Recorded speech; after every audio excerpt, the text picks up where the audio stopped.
Hello and welcome back to a brand new episode of the Pick a Side podcast. My name is Moran and now I'm here with River Brown, Andrew Velez, and Joe Dehls. This is episode 383. In this episode, we're going to talk about Dan Hurley turning down the Lakers job offer. I'm sorry, Drew. He ain't coming to LA.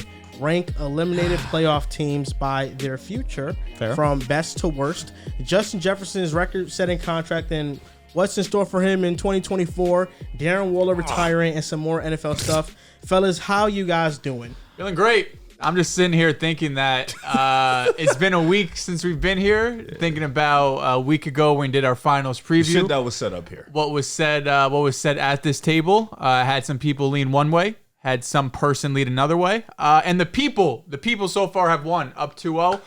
In the NBA Finals. Feels good, man. Feels great. I wake up every day with a smile on my face. Sun is shining. It's been a beautiful week. Can you eat now? Oh, yeah. Okay, but before game time, I got to make sure you eat for like an hour before. If not, get a little nervous. Bubble guts. Get a little nervous. But now 2-0. Can't eat.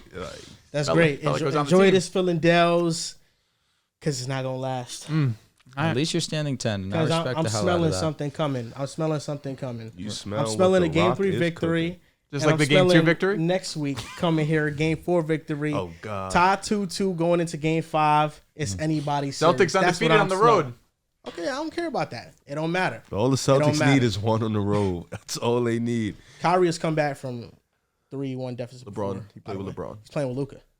Okay. Yeah. Okay. You better respect him. And You told me. You seen a TikTok talking about you not respecting Prime John Wall. What TikTok? Somebody made a the all-time backcourts. No, the comments. Oh, no, I have not checked the comments. Don't really care for the comments. I just remember you telling me that Drew Holiday couldn't guard Kyrie. I'm surprised Drew was guarding Kyrie. Yeah, I remember you telling me that for sure. I thought it was going to be D. That was actually last week. It was a great job. Oh, my Andrew God. Nembhard did cook the Celtics. That being They said, were trolling. They might have been. Up to Yeah, that. They must have been. Yeah. So No, were they trolling it's that against the pace. Cavs? No, they just can't guard Donovan Mitchell. See, how fair is that? You know what I mean? No, you know what it probably was for Indiana, the pace. Running up and down that facts. much, that should probably make you tired. Yeah. Kyrie's going to do a bunch of 45 tricks, so it's just about staying So that's kind of like what John was saying yesterday when I was clowning him, saying how, it kind of takes a while for them to get into their sets. Luka, it's always just in his hands. I don't know where John was going yesterday. He with was the stuff essentially saying, get the ball into P.J. Washington's hands. Somebody else that's not Luka and Kyrie. It was cool, but it's like, that's what the Boston wants. Like, go ahead, PJ. We're living with that. If I see PJ take the ball up, I don't know if I'll watch the rest of the series because I know it's going to happen. I saw it a few times. And he had a floater. He came up one time. It was like more fast breaks. That was tough, though. But he came down, shoulder down. Oh, no, I was going to say, the one play I'm thinking of was when Luka is in the corner. He's kind of getting caught. I think Al Horford picks him up, goes, turns, makes Late that pass to PJ. Al Horford locked him up that possession. He did, but Luka made a unbelievable pass. If you guys want a full breakdown, by the way, go to our page, go to live. We have a 45-minute video after Game 2 yesterday. Don't really have many Game 2 discussion start points off with here. This game? This game right now? It's a guessing game. Well, your game. It's as simple as this. If we start the show on some good vibe, I would not say no, but I'm interested what Joel has to say. You mentioned Indiana earlier. Indiana's offense objectively is tougher to guard because of the movement in their offense. Sure. So It's Indiana's just that offense Dallas, is better? Statistically, they were better this regular season. I wish I said that before the series started. They're kind of like... But people automatically say, are you kidding me, bro? Luka Doncic on one of It's those. an offensive system, sure. Dallas's floor is just so high, and their ceiling could be even way higher because they have Luka generating the offense. Not care what people think. Yeah. It's just when you're guarding, you have probably the best one-on-one player in the NBA, but you have some of the best one-on-one stoppers on the other side. Listen, Kyrie Irving is just getting put in a box. As simple as that. He's getting locked up this series. The most skilled player ever in the box. Did you know Luke had 8 turnovers last night? I didn't realize that. No, I knew. He almost had a quadruple-double. He's got a lot of load. What, bro? What? I'm not being rude. Just when people say quadruple turnovers, it's crazy. He's got a big load, man. You know, when I come up here and I say they're tying up the series, it sounds crazy. No, it does. But I think about it, and it just sounds even more sane the more I say and I think about the series because you just mentioned Luka's turnovers. I think Luka still could play much better. I think the Celtics can play a lot better. What if Tatum just decides, oh my God, Fuck I'm Tatum. amazing? We shot 25% from 3 and 1. Dallas is a funny fan base because they're screaming up and down. We didn't play good game 2. We had it in the bag.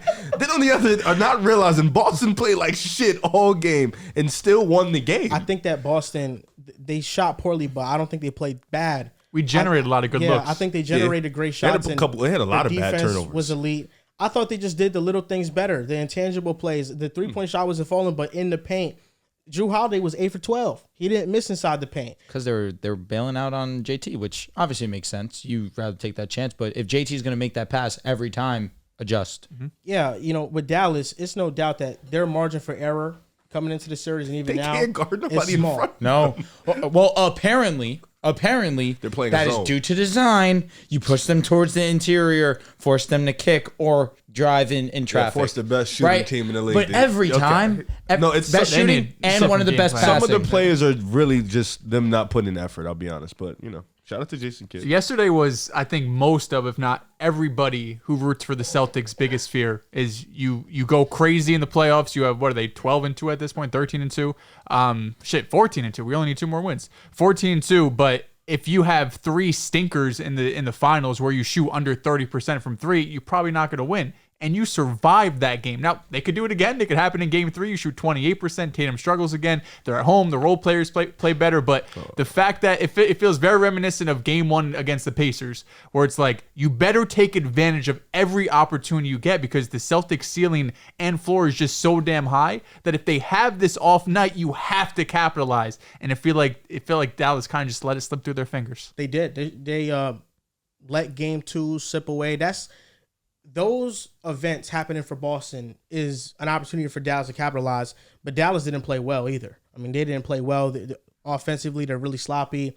The role players are terrible. Right now, they're shooting terrible right now. Terrible. The reason why I have a hard time thinking Dallas comes back from this series is because throughout both games, regardless of result, both games, I think Boston's offense has come very easy to them, and I think Dallas's offense has been very difficult. So to just flip that switch and get 4 out of the next 6, Different beat. or excuse me, 4 of the next, how many games do we have left? Oh yeah, we got it. have 5. Yeah, we have you 5 got games it. left. Yes. For the next 5. I don't think Boston has lost 4 out of 5 all season long. They Brother, don't have that's longer tough. than a 2-game losing streak this entire season. You have to do something that it would go down as one of the biggest upsets in NBA Last time history we seen outside that of was 3-1. Giannis and them boys. They won 4 straight, if I'm not mistaken. Yeah. Yeah, it's happened a couple times. It happened in 2006 with Dwayne Wade. Yep. The Mavs were up 2-0. In 2021, of course. There's another one in there. And the Caps and the Warriors. No, you guys won You guys 3 were straight. down. I didn't win 4 straight. No, we went down 2-0. You were. We won game 3, lost game 4. Yeah, you didn't win 4 straight. No, he's saying We were talking Down about 2-0. Apologize. Yeah, we were No, talking about. I'm with you. Oh, I thought Gotcha. we were talking about just 2 O's, but I understand what you're saying. They did win 4. ours was the anomaly Yes, of down yes, 3-1. yes, But yes. yeah, Listen, I don't want to take away from the Celtics. I think what they've done, they've been elite. And don't make me laugh. the Stop. Mavericks, there are so many things that they have to fix. And there's some things that are just unfixable. There are some things that are fixable. Do you think they have so many things to fix, or they're just outmatched?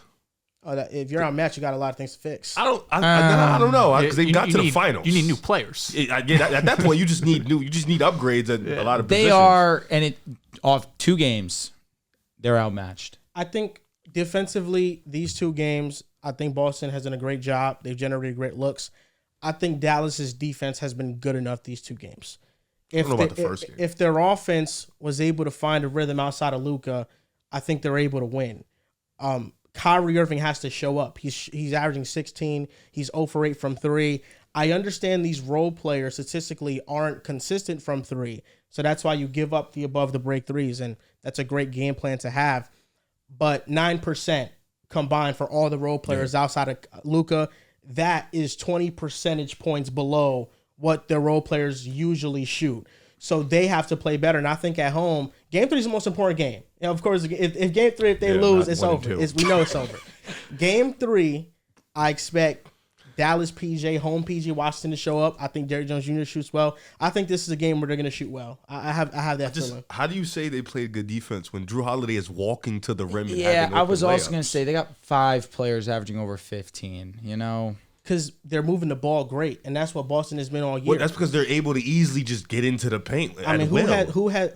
who averages double figures for Boston this year? It's Jason Tatum, it's Jalen Brown, like 4 of them, it's right? Derek White, it's Kristaps Porzingis, And it's Drew Holiday. Drew. You got 5 players averaging double figures. 15? Yeah, and then Averaging 15 you is take away tough. from Tatum because he hasn't been scoring I think well. there's only one other team to do that in NBA history in the finals, and it was the 87 Lakers. No, yeah, it's a credit. It's a credit to Boston and their players. Everybody can dribble drive. Everybody can penetrate to the defense. And I'll be the first one to admit, I think I underestimated this team because I thought that if you have Tatum stinkers, they might not be able to survive it. But this team, all playoffs long, they're 6-0 when he shoots below 40% from the field. That was beautiful. A crazy ass stat. Shout out to the Oh, super we only team. have 2 losses. So, I mean, it's hard to lose when you don't ever lose. Are you guys a super team? Yes or no? I don't think we're a super team. This isn't a knock on Tatum, but it's just what other super. What, I don't think we're playing like a super no, team. this is super team. This is super team. No, it's okay. It's so okay. I wish to God I I'll was a be fan honest, of a super I team. need if a I super team. think I would love it so if much. Tatum was playing like the level of Jason Tatum we were getting, okay. But realistically, no one even knows who's finals MVP is. But it ain't about the level of play. It's about the players you got. The super team is the fact that he don't have to play good and you're still whipping ass. I mean, I don't really care. I personally shouldn't. don't. You shouldn't. But because You I know always what's insane to me? They got 2 No, they first finessed. round Like, picks. Fucking Washington, man. They just do nothing right. They got two 2 first round and KP for Tyus Jones. And Marcus Smart. Well, Smart went to Yes, Memphis. that's what I'm saying. Washington is All not. they even had to think do about was that. get rid of Marcus. It And makes they got me- 2 first. You know the craziest part Angry. about this Makes my is stomach hurt. the craziest part is we probably shouldn't even have Drew Holiday. Not because of the Damian Lillard trade, but because originally when we were trading for KP, it was supposed to be Malcolm Brogdon in the deal. And the medicals fall through at the last minute, and Brad still wants KP. So instead of giving up Brogdon, he says, fine, I'll give up Marcus Smart. Since you give up Smart, you feel like you still need kind of that defensive menace. Drew Holiday becomes available. Now you get him. If you kept Smart, who knows if you go out and still trade for Drew? That's crazy because you was on your knees when you lost Marcus Smart. I was, of course. Like, I mean, look at you now. See ya. He don't even care. I wish he could have just been, 15th man on the bench, just getting a ring, Man.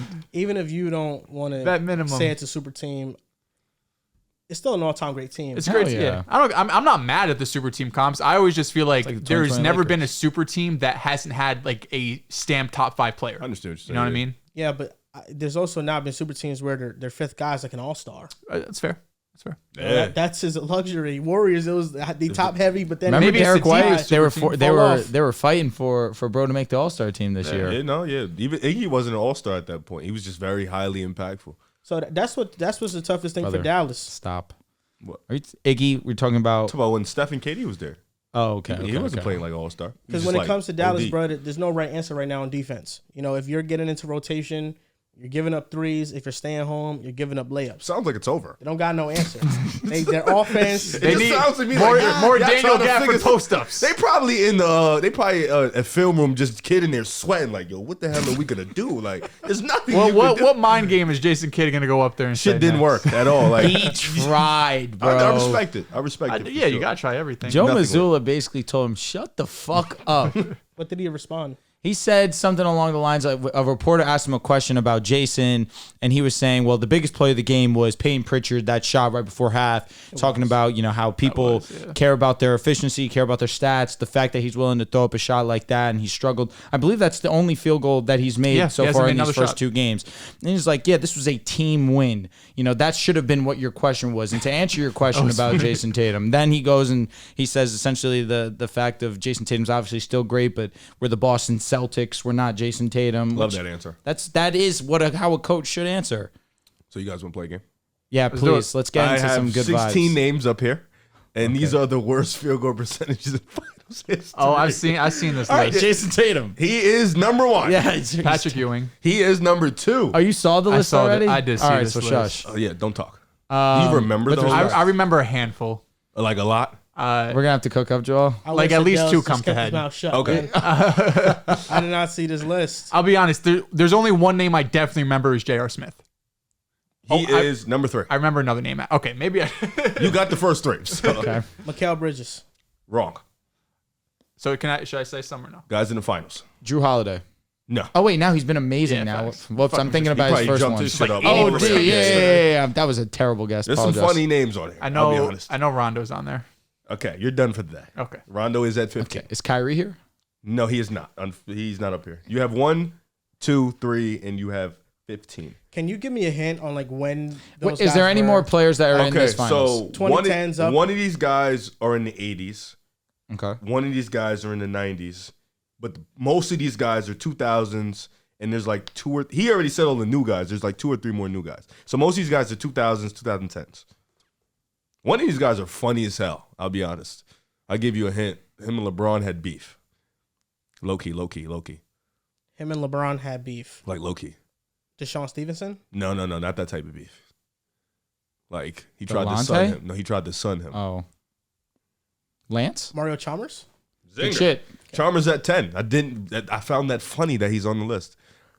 I don't. He's not that good. Yeah, but I didn't think he would just chuck up and like just 80s. There are only really 2 teams that really did shit in the 80s. One of the Lakers or the Celtics. he played for the Celtics.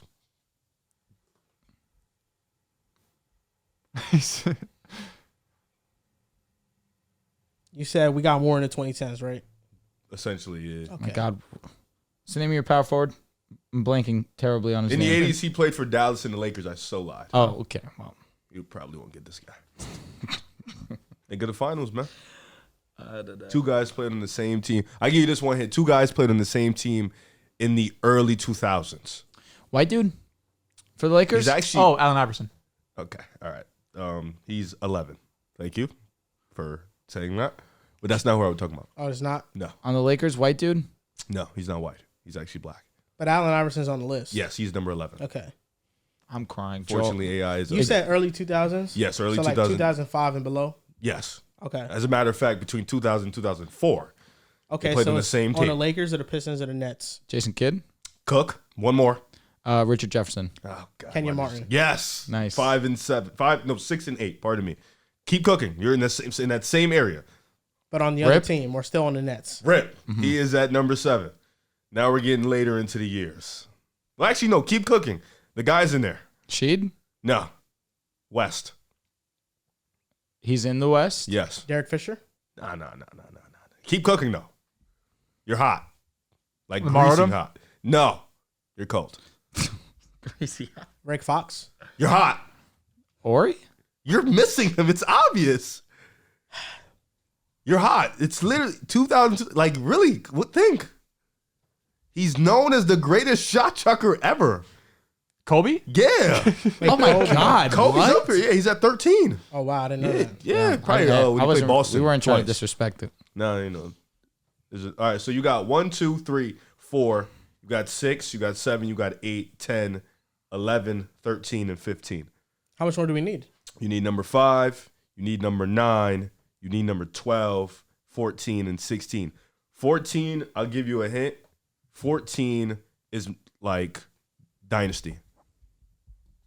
Current dynasty, Warriors dynasty. Dynasty. But don't think before 2000. Scotty? Don't think before 2000. Oh, Not don't think before. before. Don't think before 2010. Dynasty. Okay, so Oh, I said Warriors. Warriors dynasty. Uh, Klay Thompson. No, I thought he would be up Is here. Steph here? Hell no. Oh, I would've it's cried. Easy. Harrison Barnes. You know what? I would have thought that. You're hot though, but no, it's not Harrison Barnes. Iggy? Wiggins? Hell no. He only played on 1. He was efficient. He killed you guys. Iggy? No. Sean Livingston. No, that's the most efficient player in He basketball has the history. greatest mid-range ever. No. I'm surprised you guys haven't said Draymond that. Green. Yeah. Draymond Green's at You know why I 14. didn't say that? Because he had 6 threes in Game 7 of 'Cause he had 2016. 30. That's on me. That's why. That's on me. Number 16, Dynasty. 2000s. No, 2010s. I wouldn't even say Dynasty. So Kevin Cavs. No. Manu? Cook, you're hot. Tony. Hot. Fuck. Hot. Tim? Hot. Oh my God. Well, anybody on the team you play with is kind of hot. George Hill. Bruce? Hot. You're hot. No, you're cold again. You're hot. Marco Bellinelli. You're hot. Danny You're hot. Green? Yes. Okay. Danny Green's at 16. Number 5, you won't get him. What team? Dallas or the Lakers in the 80s. Ah, fuck. Rambus? That's the white guy I was thinking of, honestly. I shouldn't have Phil said it. You said Jackson. he was black. Nah, he didn't play in the 80s. I don't Oh, he think. played with the Knicks too. Yeah. That was the 73 team. Coaching. Yeah, maybe. I'm not gonna get any of these. Sam Perkins. Okay. Okay. Sam No, Perkins never is would have number got 5. that. And then number 9. Ooh, this one. Okay, what hint can I give you? I'm pretty sure I know who this is. I So think. please don't say it. 2 finals, Okay, yeah. MVP, fumble. 2 finals. He's a finals, 2-time finals MVP. I'm not going to 2 finals. Okay. MVP, fumble. 2 West. finals MVP fumble. KD? No. Get the hell out of here. I was KD going to would say, never be. what? Nah, this is efficiency. The MVP fumble should give you a hint. Think before 2010.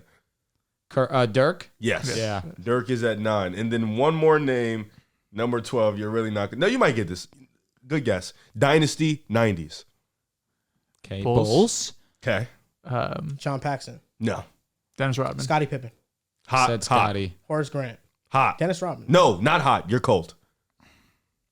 He didn't play with Horace. BJ Armstrong. Steve? No. Steve Hot. I don't think he played with BJ either. Luke Longley. No. Help me Will out. Cartwright. Ron Harper? Yes. Yeah.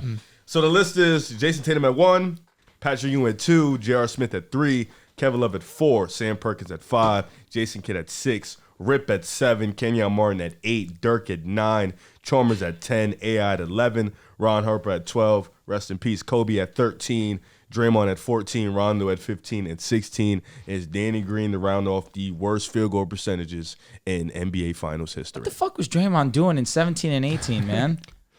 He was fucking elite in 2016. Trolling. 2022, I think, probably dropped him the worst. Probably. You know? Yeah, 2022. He got the benched. fact they won a championship and he really forgot how to play offense. So they're going to cut Looney? Yeah, no, I knew it had to happen. His time is up. Shout out to I was Julio. a little surprised. Build a statue. Thought he'd have maybe some trade value, 2nd round pick. Brother, it's over. He can't move. I guess. No, he fucked up his hip Yeah. like 3-4 months ago. It's unfortunate. I know he locked up Sabonis. It's a legendary playoff series that was. 2022, man. Looney was special. Shout out to Looney, man. Cut him. Jason Tatum is putting up Sabonis numbers in the finals right now. Okay. Yeah. Triple-double, like Facts. 18, They're cooking. 12, and 8 or some shit. Apparently he's favored to win finals right now, isn't Yeah. he? That's a I'm projection. shocked. That's a projection 100%. They're basically saying, Tatum, you go out for 30 these next 2 games, it's yours. Because you're going to average damn near a triple-double. You just need the points. Yeah, fuck it. You got to give it to somebody. I'll be honest. You got to give it to Can we lock someone. in? Huh? Can we lock in? I'll talk to him. Thank you. I'll talk to him. Brother, he hasn't locked in. That 3-point percentage is gone. Like, he hasn't been able to hit a 3. If he can It's a shot, somehow, but it's terrible. some way, I get watched- his yo, 3-point percentage to 32. Dehls. Get I it to watched 32. The high school tape? I watched him get the ball. Oh, I thought you said there was a clip going around with him in high school. No, and I no. was He like, got damn. the ball on the 3-point line. He had 12 seconds on the shot clock. Called it nice off. I'm like, all right, Gafford's on you. Cool. I'm mad at that, right? Chilling.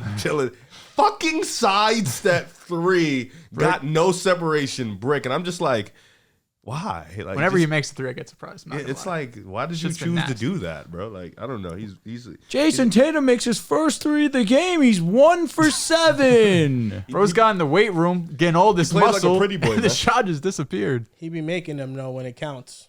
Yeah, That okay. 1-3 he hit was really important. The one in the right corner, right? He was no, always that open was look. really important. It was It was. a momentum swinger. It was. Nah, it Dallas definitely was making a because comeback. that was all rebound, right? That was off Yeah. offensive rebound. Yeah. Drew was it Drew maybe? It's unfortunate. You're Man, seeing the it's- writing on the walls, man. Man, it's just the timely possessions, man. The Magic is gonna win them. Man, they will win them. They're due. Now listen, PrizePicks, you got code up here, top right, code PAS. We got 5 more games of the NBA Finals to look forward to. You sure we So got 5? make sure that you guys use I'm our code fucking PAS. crying. And you guys use our promo code. You get up to $100 when you deposit $100. They match your deposit 100%. To get onto the show, the Los Angeles Lakers, just a week ago, we thought JJ Redick was going to be their coach, but then news came out that they were prepared to offer Dan Hurley a big-time contract, and it was reported that now it was a 6-year, $70 million contract from the Lakers, and Dan Hurley has turned this down. Now, it could make some people feel upset, right? Because, you probably were loving the idea of Dan Hurley maybe coaching your team. You don't want to go with an unproven guy in the professional ranks in JJ Redick as your head coach. And it seems like this entire time it was a negotiation tactic so Dan Hurley could get the most money at UConn and potentially repeat. But now this could lead to a trickle-down effect because of the reporting, you are now essentially saying, JJ, you weren't our first option. So your guy initially, and JJ might turn the job down because he doesn't want to be the second option to the job. I don't know. Hurley. Who knows, man? I feel. Oh, my fault. I don't know who their coach is going to be at this point. It was either between Dan Hurley or JJ Redick. Now, because Dan Hurley's dropped out, you can put JJ Redick in there by default. But I think there's an opportunity for JJ to not be. I just look at JJ and what he's established at being a podcaster and the media figurehead that he's been for the sport of basketball.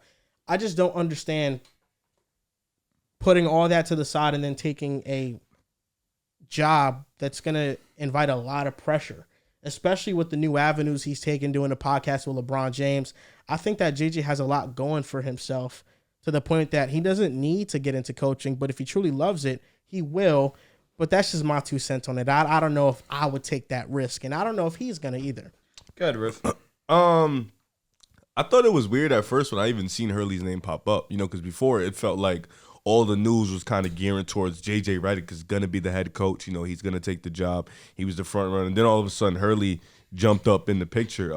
Speaking from a guy who watches college, I'm excited that Hurley went back. I didn't even want him to leave. I felt like, you just went back to back. You have an opportunity to bring another star team and, defend the crown. I wanted you to at least go out there one more year and see if you could three-peat, make history. You've already passed the Florida Gators and, not passed, but you've already did what they've done, which is repeat. You had a star-studded crew. You've got a couple guys to the league. Why not go back and see if you can get a three-peat? So I was excited to see that. I definitely think it's two guys that kind of are, like, it's weird. Like, we always see the college guys come up to the NBA, and it's kind of a different approach. You're going from coaching kids to kind of coaching grown men. So I don't want to say Hurley has an insane amount of experience, but I think in terms of just coaching in general, he obviously has more experience than JJ Redick, especially if you've seen the sets in the offense, that Hurley runs in college. They're like NBA-like sets. Like, they are really one of the best things I've ever seen in college, and this is why he went back-to-back. This is why, Klingon was so great. Castle was so great in his role because he was able to just maximize these type of players that don't have the most outstanding skills or aren't great in one particular area. He was able to maximize these guys playing together. So I thought coming in, playing with coaching LeBron and AD, that's a different challenge, especially LeBron. Like, you need a guy who's had some veteranship in the league, who kind of understands where LeBron has come from. Maybe that's why JJ was even in the conversation. They have that podcast that you can see on the podcast. They have great chemistry. They kind of understand each other's mind. So maybe they've been cooking up some stuff in the heater behind scenes that we don't even know about. But I think Hurley, for me, I tweeted this. I want him to go to somewhere that's kind of undercover, somewhere where he can kind of build his own legacy, maybe Charlotte or Washington. Obviously, I don't want him those two, but just, places that kind of need some foundation, places that, need something to just build off of. Even like to go to Brooklyn and reset that up, just somewhere where Hurley can kind of get his own team, not come in and there's already guys there. I want him to like kind of build, same way how he built UConn back up, kind of want him to build his own team up. So I'm glad he, ended up not taking the job. And whoever they're going to hire, I don't know. Like, there's not many coaches out there. There's a lot of good assistants out there. I think JJ's still going to get the job. For me, it's all about who JJ hires as his assistants. If he can get the right assistants, I think he'll have a phenomenal job there. And LeBron even came out and said, he wants the Lakers to find a coach that's not just for him, but for their future. So I understand the Hurley thing. It just came out of thin air for me. Him turning down 6 years, $70 million would have made him a top 6 head coach in the league. You only turn that down when you have a chance to make history, and that is being the first team since the Bruins in the 60s to go and win 3 national championships in a row. And, of course, those are the Bruins teams with Kareem Abdul-Jabbar. It stinks also for the fact of we really were going to have an experienced coach that obviously thrived with X's and O's and can be a huge part of the developmental process of our young guys. Starting with Austin Reeves, Max Christie. I mean, the young guys and also Anthony Davis, who I understand he's an older player, but he's going to be that foundational piece that's going to be with the Lakers for the years to come after LeBron James. I would have loved to see that, but understanding that, yes, I understand you wanting to go back and make make history that we haven't seen in some time. But as a Laker fan, I'm pretty bummed about it. Definitely, once the idea was put in front of me, it was the only one that I could think about because he was the best head coach available. But now we have to start resulting to second options. And I think even JJ himself can reflect and realize Hurley was a better option than I was. This is a 2-time national champ. He's right now the hottest coach in college basketball.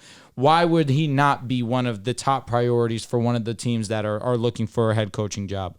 But JJ Redick himself, the people that say that the Lakers are not serious, that they're more focused on being a fan favorite than they are of actually being title favorites, JJ Redick is a basketball mind regardless. I understand that there's a stigma against players coming in and being head coaches. I feel like Steve Nash had kind of given players for the future a bad rap because he was such a bad head coach in Brooklyn. But Jason Kidd has now become one of the more respected head coaches in the league. And right now, he's one of the head coaches of a team represented in the finals as we are watching them right now. I think JJ Redick would be a fine option for the Los Angeles Lakers. Again, bring a modern approach to basketball. But missing out on Hurley is definitely unfortunate. And to the fans that are also saying the Lakers got cheap, you're making him a top 6 highest paid coach in basketball for a guy who has not coached a single minute of professional NBA ball. That's pretty respectful and a great offer if you ask me. But again, I can't knock Hurley, but he better make it to the Elite Eight at least. The Monty Williams deal, he's getting there. He better. Made this deal pretty terrible. The Monty Williams deal. It's not. You guys also penny pinched Ty Lue a few Monty years Williams ago, won so 60 games. It wasn't the first time. Yeah, but then he just came off a playoff collapse. And He was the coach that paid as the highest turned paid coach. around the Phoenix Suns. Obviously, there was going to be interest to bring him on top dollar. Penny pinching Ty Lue, I don't disagree. That was a That's mistake. probably the one. But I think that we were not convinced on Ty Lue being an amazing coach because of LeBron James. I feel like they weren't the only ones that thought that. And his tenure with the Clippers has really proved himself to be one of the better coaches in the game, especially when it comes to adjustments. But in this situation where, again, Hurley, if he were to ever come to the pros, he's going to get paid an insane amount of money, and rightfully so. Immediately becoming a top 6 highest paid coach, that's a respectable offer, truthfully. I think the money has a part to do with it. I don't think it was the biggest reason why. Agreed. I think if you come in, their reports were like 5 years, $100 million. Maybe that sways them a little bit more, but Ooh, it's $25 million a year. Yeah, 20, but 20, anyhow. it's a lot. As an NBA fan, I wanted Hurley to come to the Lakers, come to the NBA and to take that leap from college. As an outsider's point of view, if I was in Hurley's spot, I would probably stay at UConn as well. They're reporting that he's going to get an extension / a raise while he's there, so he's going to be getting paid more money. And although the Lakers are a prestigious job, you have the greatest player of all time on your team, you have this perceived window to win a championship. It's very difficult to go into that meeting, see the history of the Lakers, how they've treated their coaches over the last 5, 6, 7, how since Phil Jackson, realistically the last 10 plus years, where you have a very short leash. And regardless of the team, regardless of injuries, honestly, regardless of outcome, outside if you win the championship, which is the expectation when you have this team, chances are you're going to get fired in a couple of seasons. And if Dan Hurley went to this Lakers job, and 2 years from now, say they, 1 year they lose in the first round, 1 year they lose in the second round, regardless if they don't win a championship, I don't know if he gets viewed at that same high, insane pedestal that he is right now. If he goes back to UConn, bless your rib, if he goes back to UConn, he ends up three-peating, or if he doesn't end up three-peating, as long as he keeps showing the success he's having, the ability to develop players, the offense, the different sets he's had, the off-ball action, all of this stuff you hear about Dan Hurley, that hype is still going to be there. So if he wants another chance, another crack at the NBA, I don't look at this Lakers job and saying that's a job you cannot pass up.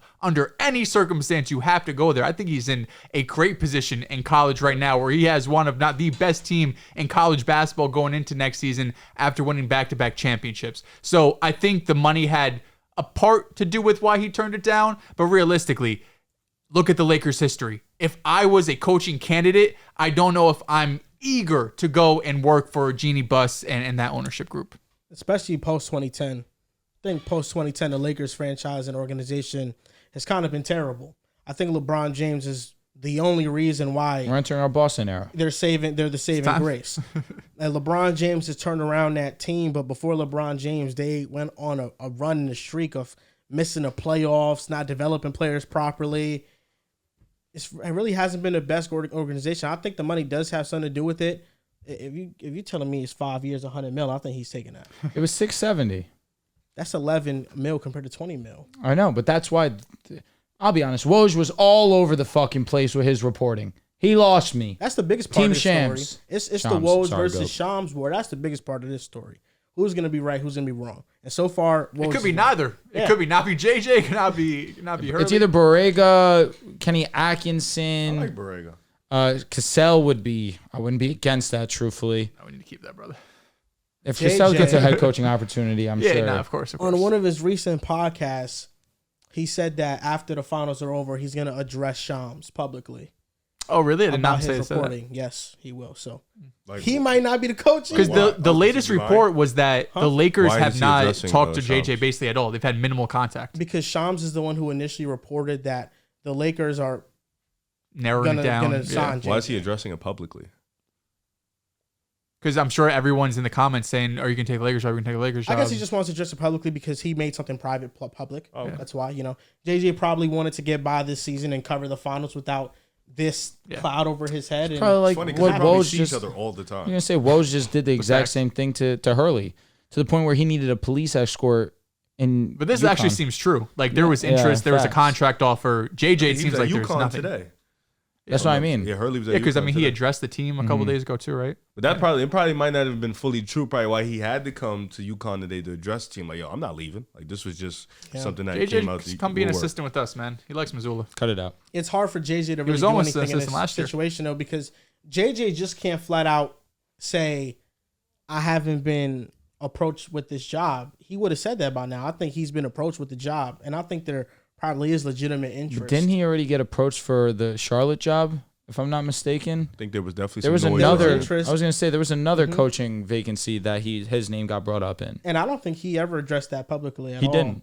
No, so I think he just That's how wanted you to handle finish it, out the though. season. Yeah. That's how you handle it. But that's what goes into, Shams reporting, though, is that maybe Shams just reported it too fast. He wants to be first, and JJ just didn't appreciate that. It's probably just as simple as that. Brian, what's his name? Brian Windhorst is saying that the Lakers had minimal contact with JJ Redick prior to Dan Hurley's pursuit. So I'm sure it's going to pick up now because JJ's probably top of the list for them, along with James Borrego. He was Charlotte's coach, right? A couple years ago. At least, yes, he was.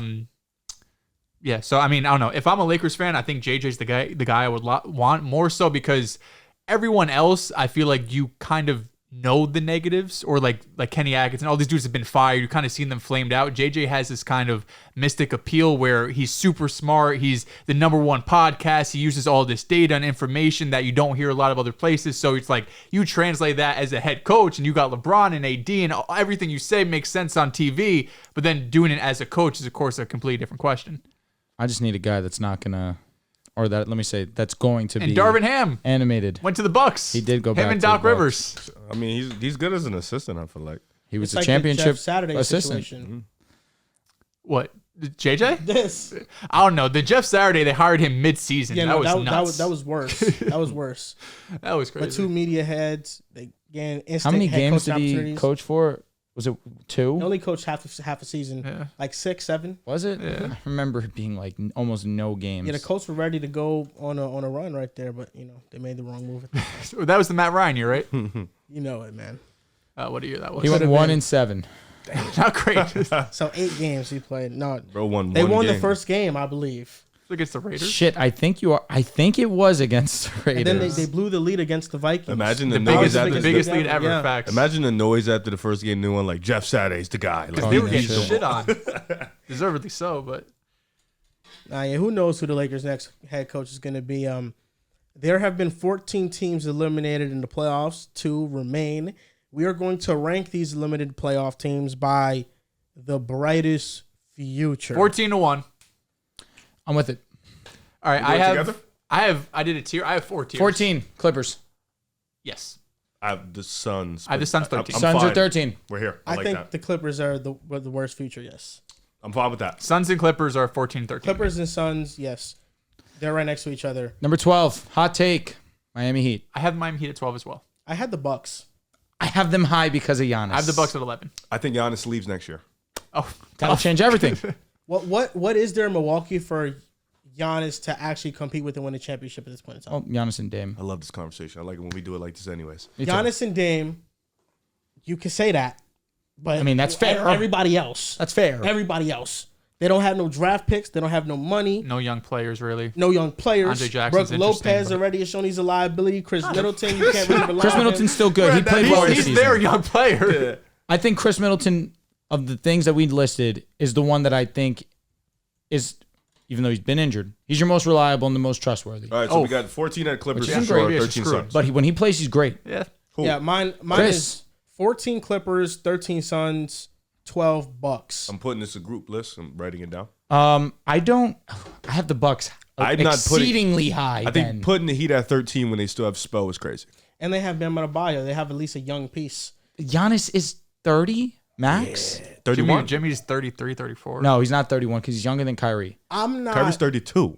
Forgot Correct. that? I know. I'm not So totally 31 out. I think is him on and the AD. Heat's young players. Give me a second. Now they're mine. Because I'm Bam a big fan. Adebayo, Jaime Jaquez, He won a championship at 26. So Jovic. he's 29 probably. Tyler Hero. I think that's a good at least 29. foundation for a young. When is his core. birthday? December 6th. It's gonna be 30 Ah, his next year. birthday's late. That's the problem here.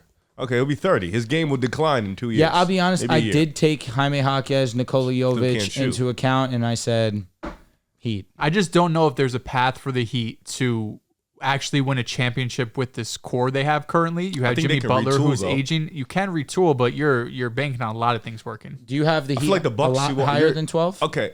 I feel like, yes, you're banking on a little bit more with the Heat, but I feel like Not much higher. there's a way to navigate that. As for the Bucks, they have one option and one option only. That's fair. Like, you can't just blow this up because I think they're in the same outside- tier. Yeah, I don't outside think of Giannis, one's- like, what's Dame getting you at the this argument point? is Giannis gives you that actual ceiling Does he, to win a though? championship. Respect to Giannis. Wait, before you jump on my neck and do what you do, He's a top 3 player in the world. he is, and I agree with with you. the Bucks, no, there's no chance. They But win a with the championship. Bucks team right now, It'd especially be- with these young teams that it'd are be coming difficult. up, It'd be it'll be difficult. extremely hard. Like you would need people to get hurt. I'm gonna be honest with you. The Bucks could have made it to the ECF if he doesn't get hurt. We don't know that because it's not a foregone conclusion. They beat the Knicks. That's a nasty, tough ass series. It's a good series. I agree. I think they beat him. Well, I think they don't. So the fuck All are we right, at? there you go. You're right. It's about you And really now can't Philly, talk if like Philly that. gets another player next year, that's another team that's dangerous. Again, How old is Dame? 35. No. Oh, no. 34. Dame is a 35 little seems older crazy. than Jimmy, I think. 33? Dame is 33. I love 36. When did he? 35 seems No, he crazy. said When did he 36. turn Oh. 34? July 15th. He's Happy 34. birthday. He's 34. He's 34. Yeah. 33.9. That's since Chris is 35. always he's nice when he plays, but Chris is injured and old. Okay, He's nice so when we he plays. have Brooke Lopez is done. Brook Lopez is Fuck are we doing? done. He's Bobby Portis, nice. Yeah, but he's not a starter. so he could be. Clippers, But Suns. then you don't have a backup. Clippers, Suns, Heat, Bucks at 10. This is how I view it. It's like within the next 3 years, what's the future looking like? I think Giannis gets traded with the next 3 In the next 3 years, Giannis is going to still be in his prime. But But he the might team- not the be team not around there. him- If he's not on the Bucks, shit, man, He that'd be might not. insane. I really don't believe he'll be there. All right, so we're putting Bucks at Honestly, 12. I'm not mad at either. I'm cool with that. Who has a brighter future, the Cavs or the Bucks? I have The Cavs. Cavs. higher. Cavs. I have the Cavs I have Cavs relative. are pretty not, decent- not, decent. I I would wouldn't say the that. Cavs are 11. I Oh, I have them higher because than that. similar to your process with the Bucks and Giannis, I don't know if Donovan's going to be Donovan's there. long I closer term. know to he's going to leaving be there. than I think. Giannis. I agree. I think Garland's I agree. gone. Yeah. I think Mitchell will stay. Wait, you think Giannis has more of a chance to leave than Donovan? No, I think Donovan has more of a I chance agree. to leave than Giannis. That's why I had them higher on my list than the Bucks. I don't know. I think I'm pretty confident that Donovan's resigning. I should say lower on my list than the Bucks. I mean, if he's resigned to fucking. Yeah, I think throwing Garland a gets parade. moved. I think one of the biggest gets moved and they try to work this out. But he's going to be throwing Did he away a have lot of better money. future than the Bucks? If he just leaves in No. free agency. Or he can think he can so. sign and trade. They have their picks. At That's least. true. He can always say, "Give me my money, I'm out." Though. Yeah. The next team I have, so the fifth from the bottom, I have the Lakers here. That's where I had the Lakers. My list Fifth is from Clippers. the bottom, so 10. Yes. Okay. What happened to 11 and 12? Where the- Clippers, Suns, Heat, Bucks. We just did went decide Heat on the Bucks. We did decide Okay. on the Heat. All right. My original list, I had Clippers, Suns, Bucks. Then I had the Cavs and Lakers next up, and the Heat are right above that. I'm nuts for having the Sixers here I have them a bit higher. because I have Embiid's them another really one. high. I have them really high. Okay, let's keep that same energy then. Maxi's 23. And they have a max spot available. If Maxi's the best player, we've already saw that they drop drastically. He's not going to be the best player. Embiid's going to be there. He's 23. But I went off the assumption that there's a possibility that Joel Embiid's not in 3 there. years, what does Maxi look like at 25, 26? I don't see amazing. that happening. It's going to be amazing. I think Joel's staying locked. The reason why I'm really high, now we're getting all over the place, and this sneak peek or whatever, the Sixers are number 3 on my list. Okay. And they're so high because of the amount of possibilities. Top 3 was locked for me. Morey has. That's positive and negative possibilities. Yes. We can't just paint all like if everything goes right. Of course. But Daryl Morey this offseason will have a chance to build the second best roster in the Eastern Conference. Without a shadow of a doubt. How would you get that? Because the Knicks, in my opinion, are the second best roster in the NBA. No. In the East. Because if you have Joel Embiid, you have Tyrese Maxey, you have a contract available to sign another max player. Let's say for conversational purposes, Paul George. It's Paul He's George. 34. I understand that. And then what do you? Paul George probably signs a 2-3 year contract most likely. He's probably making around 40-45 million a season. Yes. Maybe more than that. But for those seasons, you'll have Tyrese Maxey, who's still one of the youngest players. You still got to youngest fill out the stars. That's what I'm saying. Are you going to do? Then your money's is it getting all vet naked at that minimums at that But point? the rest of the could team bring back would still, guys. yeah, for They're sure. going to have Can come MLE, back. or are they going to Oubre have can come any back. sort of cap room after this? Paul Reed can come back. Let me see. Well, he's on a contract already, I believe. Yeah, I think they got some role players. Is Kelly coming back. Oubre going to be gone? He said he wants to stay. He they have said his Nick bird Nurse rights, was the best coach he's ever Kelly played. Oubre was very good this they should season. definitely bring him back. Joel Embiid is That's high. a top 5 player when healthy. And I think Joel Embiid, if you give him the right roster and he's healthy in the playoffs, he can go on a run. There's the Knicks. We went to 6 games with the Sixers, I believe. Was it a 6-game series? Yeah. It was a 6-game series with them, and there was no help with the non-Joel Embiid minutes. If they're able to add a player that can actually sustain runs with him off the floor, yeah, we're talking about the second best team in the East. They have 60 million in cap space, but this isn't taking into account Maxi's extension, which they're going to have to do, I believe, this offseason. They will do it. So that's going to take away a good amount of this space, and then you're going to sign Paul George or whoever in this world. So now you're under the cap, but of course you're still going to have they go MLB the cheap and route whatnot. and just go get Brandon Ingram. Who are they trading? Oh shit! They don't have anyone on the roster. God damn. They don't even got anybody. Oh my god. Yeah, I don't know, bro. This is dark. The sign and trade Buddy Hield, Tobias. I don't know how you can put them over the Knicks, personally. You can't. I don't. That's a team that literally has all their role players that can still make a move go get a star. And I don't know the rest of your list, but I'm assuming everyone has OKC and Denver 1 and 2. That's And, 1 and 2 where's for the me. Wolves? And I have Orlando at exactly. 3. Wolves is 4. They're 4 for me. I had Orlando at 3. Orlando's high on my list as well. Sixers, if you want to have them, I can't have them in the top 5 personally. Are the Magic's future is brighter than the Pacers? Yeah, Yes. I have them higher than the Pacers. I do have them higher than the Pacers. I think Because Paolo is only going to get better. So is Tyrese Halliburton. no Paolo's ceiling's Banchero higher. clears Halliburton like Bro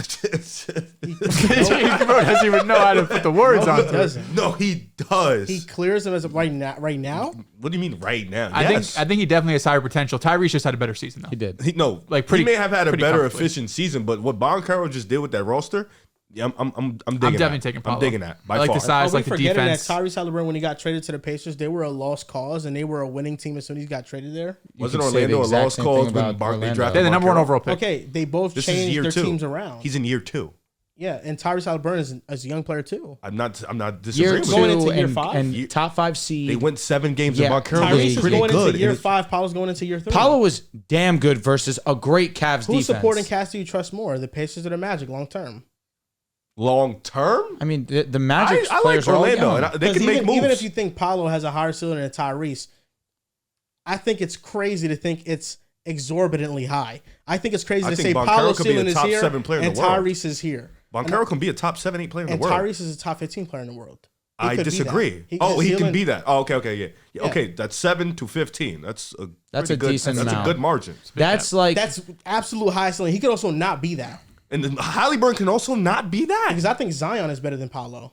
I mean, right now, sure, Zion was also better than Halliburton. You're about to name That's a dudes that are toss-up. better That's than a him toss- that's too. a he toss-up. just cooked. Zion and Hallie's a toss-up, though. But That's a if toss-up. that's a toss-up, Banchero should be the same toss-up because No, 'cause Banchero is Zion better than Halliburton. No, Zion is much better than Paolo right now. Okay, If you want to say that's fine. But Zion is also much And doing better it than in the Halliburton. West, yeah, bro. I'll be honest. I'm leaning Zion was better this year. Tyrese had a much better season than Paolo this past season. He did. He had a much Like, better he had a first better 2 season. months. There's nothing you can tell me that says that Paolo's a better player than Tyrese right now. But it's No, also the he's teams not. come into it. The offense that Tyrese is Bro, playing the in, the lack of literally had spacing one of the Paolo worst has. spacing teams It's in really the league. tough. And first of all, Tyrese Halliburton had a better 2 months. If you scope out the whole entire season, that's just not true. Why do we keep doing that? He had a better October, November. And Paolo in these playoffs, I mean, it was 7 games, didn't play a lot, but he was going crazy. And he played a top defense. yeah, and he was the only one. Tyrese's down stretch is 18 and 11. This Boncaro was what, 20 and 8 with no shooting, no spacing? But even Tyrese at his lowest low this year was 18 and 11. And this is Boncaro. This might be the lowest we'll ever see from Boncaro ever again. Boncaro, goodness gracious. Obviously, just going off raw numbers, we know what Paolo Boncaro is. We know what Tyrese Halliburton is. Paolo averaged more points, 22.6. Tyrese to 20.1. Efficiency, 45.5. No, Halliburton probably has the efficiency. 47.7. Not as drastic as Well, you that's think, field but, goal yeah, percentage. but more efficient. Paolo- We Paolo- can get- jumpers. do we- Paolo let's- in the playoffs, let you me know pull what up the Paolo EFG. shot in the playoffs? It was not good. He shot 40% from 3 in the playoffs. The regular was EFG great. 51%, but he averaged 27, 8.5, and 4. What are we doing here? Like year 2 player, no spacing. We're talking about 7-game Hallie series. on a bad year is 18 and 11 is cute. This is Boncaro, probably his worst we'll ever see again. Yeah. And this is 22 and Tyrese what? didn't average 18 and 11 for the year, though. he average, EFG 19, 20 and 57 11? for. He averaged 20 and 11, yeah. Oh, that's cute. I mean, he led. He led the league in assists. Yeah. Oh, that's cute. That's adorable. Yeah, 20 and 11, and great last year was system. 21 and 10. It is a phenomenal It's system. an amazing Andrew system. Nembhard went in there, looked like an all-star. Like Boncaro in his first playoff series against one of the best defenses in the league was pretty damn good. No spacing, by the way. Like they're running out Jonathan Isaac at the 5, Wagner, who lost his 3-point shot. Like, what are we doing? If we could just reorganize for a second. Clippers 14, Suns 13, Heat 12, Bucks 11, Lakers 10. I think the real question is Pacers or Pelicans. Sixers really aren't in competition here. Pacers 9 and 8. 9 for me was the Pacers. 8 for me was the Pelicans. We all believe BI is gone. Would you rather be the Cavs or the Lakers? Be so serious. in the East? I'd rather be the Lakers, bro. I have the. I Cavs. agree. I But think the it's- Cavaliers' future is not bright at all. I think it's. I guess the I don't think they Lakers, got no because like chance, they honestly, have long term no to win. chance, No, they have no chance. but the Pacers do. No, Lakers. I think the Pacers have a better chance long term to win more than the Cavs do. I got the Cavs I at think, 6. I think they got better role players. That's why. Who has better role players? The Pacers. It's than the not Cavs. a hot. It's not not a hot It's take. not. It's not. I wish it's killing me because they made the UCF, so you have that going for you. And they have the number 2 offense in the league. Yeah, so you have that going for you. Cleveland had a top Which, defense. hey, for 2 let's straight not sell years. short. That's a lot. You have a lot going for. And For if sure. Tyrese can For sure. get healthy and be healthy for a full But season, I don't think it's gonna take. I think if you can get something, you're gonna get something back for Jared Allen. You can get something back. I for wanna Garland see and what put this- Donovan at the 1. the second and have this iteration team of the built Cavs differently. I team don't know if is that's interesting. officially because you're gonna lock yourself up with money. You're gonna give Pascal a bag, Yeah. most likely. You're gonna bank on these young players to get better. That's fine and dandy, but I don't know, bro. Like, I don't think that's a foregone conclusion. I think the Pacers have good young players, but we don't even know what Matherin's ceiling is. Truthfully, it's still up in I'm the not air. even talking about Matthews. So who are you talking about? Jarris hasn't Pascal played all Siakam. year. Siakam. He's the role Siakam is a Pascal, good Andrew player. Nemhard, Miles Turner, Nemhard's good. Nemhard. Neesmith. Neesmith really took a Neesmith would step. start Neesmith on is the solid. Cavs. He would start on them. That's Yes. because you have a deficiency at the 3. Yes, Neesmith would start in the Cavs. I mean, Max I agree. Strus, Neesmith is not that No, far I off, agree. But, you No. know, I think Neesmith is a little better. The Cavs, I think their future is bleak because they're trading Darius Garland. You're going to get something back from him, sure, but you're trading him at his lowest value. You're trading him at coming off his worst season. You're not going to get another young prospect for him. I don't think they I don't trade think they're trying to Garland get one though. and they get Brandon Ingram, I'm higher on the Cavs for fit purposes. Now, I'm not knocking Garland in this situation. Normally I would. For fit purposes, now you move Donovan Why would you to the try 1. to get a young player if you're keeping Donovan Mitchell? What do you? I'm just saying. If you trade Well, Garland, if you you're- get BI too, BI still young. Trade value is not that high. no, but I'm saying you're not. If you're trading Garland, regardless, you're not trying to go get this young problem. You're trying to get somebody that Trying to fits get next better. to Donovan Well, I think Mitchell. you've seen a lot of Darius Garland to the Spurs talk, and the Spurs talk is They going have to be Keldon one of those Johnson. top 10 picks. That's How a old young is Keldon? player. What's he I'd like? say he's like 24, 25. Really? Keldon's I thought he was a lot older, not a honestly. bad fit Keldon would for be- the yeah. for the No, I thought he was a lot Cavs older, to be either. honest. I thought he was like 26, 27. like- And I think 25. the scoring might come a little bit easier Keldon on is the 24. Cavs. Turns Can he shoot? 25. Was it October. 35%, He's 36? consistent. Keldon Johnson, but that's not a needle mover at all. And So how does the Pacers get better? Just they waiting bring on. back Pascal Siakam.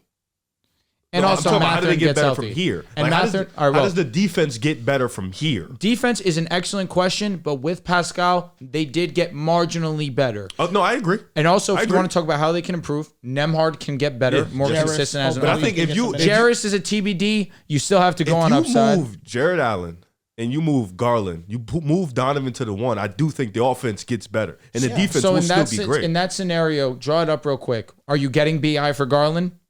All right, so if we That's can ideal. do that, that's ideal. That's I'm cool with that's that. amazing situation. Like, who- and then for that's Jared what it Allen, comes what down to. happens? He goes in that deal for Brandon Ingram also No. No. because that's a come up. I'm not giving up Garland and Jared Allen. If I'm the BI. Pelicans, That's a I coming came from the up. Pelicans. Agreed. But Throw you have me, to go with somebody else. Throw me Trey Murphy. You But got my somebody for reasoning, that. if I'm the Pelicans, hey, Jared Allen just got injured two years in a That's row, like that's and then like Garland 40, has been. 58 mil they will have to compensate for. Brandon Ingram's making a lot of money. He's not making. Jared Allen is 20. I think Garland's at 35, 36. I think Brandon Ingram's making 40. He I don't just got think paid. Donovan Mitchell and Brandon Ingram's like the best fit, though. I really do. It's not the best fit, but it's their best option. Yeah, I know, and that's the thing is like their best options are teams that I don't think have a championship ceiling. I'm not And mad with not- Pacers over I'm not Cavs. saying that the Pacers have a championship ceiling. I think they just have I made a mistake. more of a chance to be How much? 36. competitive in the Eastern Conference on a year-to-year basis. I don't know about all that. But I'm They only got confused competitive because you teams said the got hurt. Pacers, when we had the argument about the Pacers being a fluke, I said I don't think they're a fluke, and I feel like you said they were a fluke. They are. Their fluke. run was a fluke. Absolutely, it had mad injuries. It was But they're- They wouldn't have got out the first round if Giannis was. So how are we calling them? How are we thinking they're How going are to they be gonna competitive? I don't Because have them that high. because I don't. I still think they're a great team. You can't. They're a great team. Yeah, they're a great team. Would you rather be the Lakers or the Pacers? Well, you have LeBron and AD. I'd pick that over 90%. Why do we have the Lakers so high? Because we don't In know a who their year, coach LeBron's is, not bro. gonna beat her though. No, we don't know who their coach is. And also, Who it's cares? you're LeBron. We had Darvin Ham as our head coach, went to the WCF. And then you got swept. I haven't played the Nuggets. then We you lost in the five. first round. You're right. Then you lost in the first round To this the year. Nuggets.